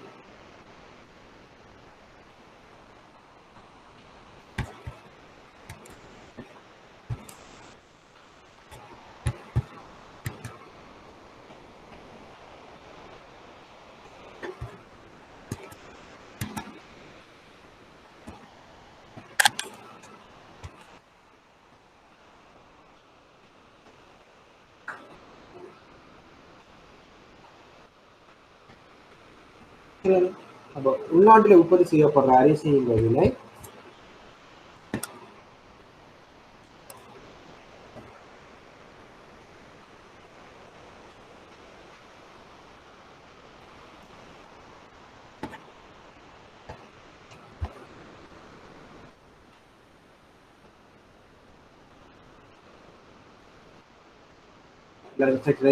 நினைக்கிறேன் உள்நாட்டில் வெளிநாட்டில் இருந்து இறக்குமதி செய்யப்பட்ட அரிசியின் விலை குறைவானதாக இருக்கிறது. சந்தைப்படுத்தல எல்லாருமே வந்து வெளிநாட்டு அரிசியை வாங்குவாங்க, உள்நாட்டு அரிசியை கொள்வனை செய்வாங்க. ஸோ இதனால் அவன் என்ன நடக்கும், அவனோட விற்பனை குறைவடையும். சரிதானே? அப்ப இதனால ஒரு சந்தைப்படுத்த பிரச்சனை வந்து அவனுக்கு ஏற்படுறதுக்கான வாய்ப்பு காணப்படுகிறது.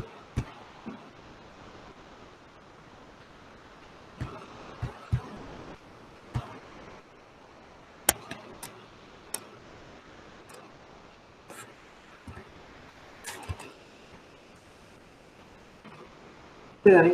ஸோ சந்தைப்படுத்தல் தொடர்பான பிரச்சனை வந்து அவங்களுக்கு காணப்படும். சரி, இது சந்தைப்படுத்த பிரச்சனை என்ன நடக்கும், தண்டை பொருளை விற்பனை செய்து கொள்ள முடியாத நிலைமை ஏற்படும். தண்டை இருக்கிற பொருளை நியாயமான விலைக்கு விற்பனை செய்ய முடியாமல் ஏற்படும். அடுத்து தான் உற்பத்தி கிரயத்தை விட குறைந்த விலைக்கு தந்த பொருளை விற்பனை செஞ்சு நட்டத்தை ஏற்படும், நட்டம் ஏற்படும். இதனால் என்ன நடக்கும், கட்ட முடியாத நிலை ஏற்படும். அப்ப இதனால கடனிடர் நெருவு ஏற்படுவதற்கான வாய்ப்பு இருக்கு. அடுத்தது அதிகரித்த போட்டிக்கு ஈடு கொடுக்க முடியாமல்.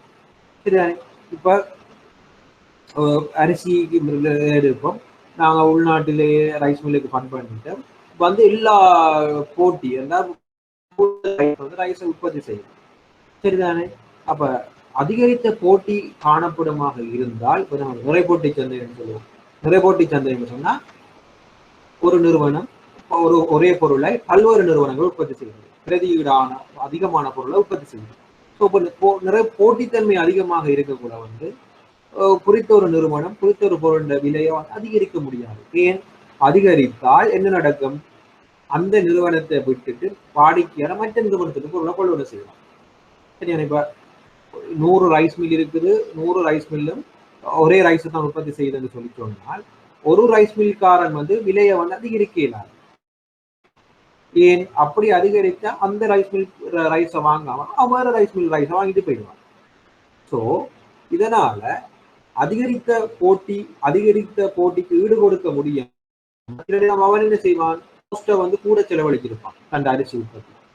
ஆனா மார்க்கெட்ல போடுற விலை தான் செலவழித்த செலவை விட குறைந்த விலைக்கு தான் அரிசி போகுது. அப்படி நம்ம ஏன் அவனால ஈடு கொடுக்க முடியாம இருக்கு, அதிகரித்த போட்டி. குறைந்த போட்டி என்று சொன்னா பிரச்சனை இல்லை. ஏன், நாங்க உதாரணம் சொல்லலாம், இப்ப கேஸ் சிலிண்டரை பொறுத்தவரையில பிட்ரோ கேஸும் லாஃப் கேஸும் இருக்கு. ஸோ ரெண்டு தான் போட்டி இல்ல, 2 பேருக்கு முன்னாடியெல்லாம் போட்டி.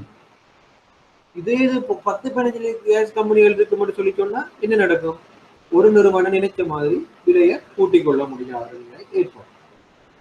சரியா? அதே மாதிரி சந்தையை கைப்பற்றிக் கொள்ள முடியாத ஏற்படும். ஸோ அதிகரித்த போட்டி காரணமாக இந்த போட்டிக்கு ஈடு கொடுக்க முடியாமை காரணமாக என்ன செய்யலாம், தங்களோட விற்பனையை வந்து இழக்க நேரிடலாம். அப்ப விற்பனையை விளக்க நேரிட்டால் லாபம், விற்பனை வந்து லாபம் குறைவதற்கான வாய்ப்புகள் இருக்கு. அடுத்தது அல்லது முயற்சியாளர் தனிப்பட்ட இது வந்து அவங்க சொந்த ப்ராஜெக்டுக்கு லோன் எடுக்கிறார். அவ இந்த லோனை வந்து கட்டி முடிக்கணும். ப்ராஜெக்ட் சக்சஸா போனா தான் அதுல வார இன்கம் வச்சுக்கணும், லோனை கட்டி முடிக்கலாம் என்று இதுக்கு அவருக்கு ஏற்ப தனிப்பட்ட பிறகு நோய்கள் அல்லது அவருடைய குடும்பத்தார்கள் இந்த தனிப்பட்ட பிரச்சனைகள் காரணமாக என்ன நடக்கலாம், அவரை பிசினஸ்ல கன்சன்ட்ரேட் பண்ணிடலாம வருமானம் குறைவடைந்து லோனை கட்டி கொள்ள கட்ட முடியாத ஏற்படும். சரி, அப்ப கடன் இடர்நேர்வு ஏற்படுவதற்கான பிரதானமான காரணமாக திட்டத்தை செயற்படுத்துவதற்குரிய தொழில்நுட்பத்திறன். இது வந்து நான் பார்க்கற வந்து ஒரு ப்ராஜெக்ட்ல லோன் ஃபண்ட் பண்ணினா ஏன் அந்த கடன் சரியா, வந்து திட்டத்தை செயற்படுத்துவதற்குரிய முகாமைத்துவத்திறன் தொழில்நுட்பத்திறன் வந்து காணப்படாமல், அடுத்து வங்கியினது கண்காணிப்பு வந்து குறைவாக காணப்பட, மேற்கொள்ள வேண்டிய உரிய நடவடிக்கைகளை வந்து காலத்திற்கு காலம் வந்து மேற்கொள்ளாமல், மற்றது சந்தைப்படுத்தல் தொடர்பான பிரச்சனைகள் காணப்படும்.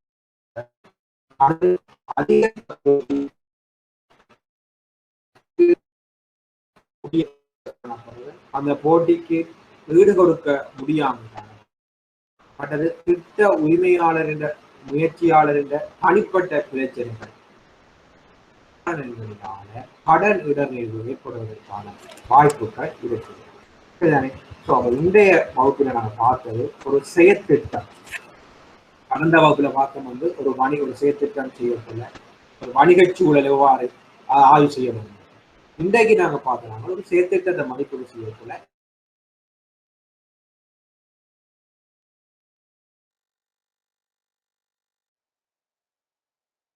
அதை எவ்வாறு நாங்கள் ஆய்வு செய்ய இன்றைக்கு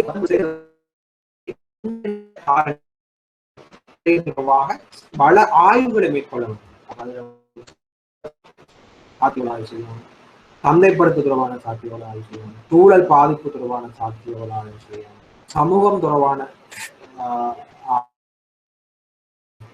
பொருளாதார ரீதியான சாத்தியங்கள் ஆய்வு, நிதி தொடர்பான சாத்தியங்கள் ஆய்வு, முகாமைத்துவமான சாத்தியங்கள் ஒவ்வொரு வள ஆய்வு சம்பந்தமாகவும் பார்த்தோம். அதுக்கு பிறகு பார்த்து வந்து critical path analysis. Critical path analysis என்றால் என்ன, இதுக்கு ஏன் செய்ய வேண்டும், அடுத்த தொடர்பான மதிப்பீடு ஏன் செய்ய வேண்டும், அடுத்து கடன் இடர்நெறிவு ஏற்படுவதற்கான காரணங்கள். இதை விட்டு நான் இந்த ஸ்லைட்ல தராமல் உங்களுக்கு விளங்கப்படுத்தியிருந்தேன். ஒரு ஒரு ஒரு வங்கி வந்து ஒரு ஒரு கடனை கொடுத்துட்டு சொல்லி சொன்னார், அல்லது ஒரு வங்கி வந்து சேர்த்துட்டதை அங்கீகரித்துட்டு சொன்னார், அல்லது அங்கீகரிக்காமல் அது என்ன காரணத்தினால வந்து அதை ரிஜெக்ட் பண்ணுது சொல்லி பார்த்தேன்.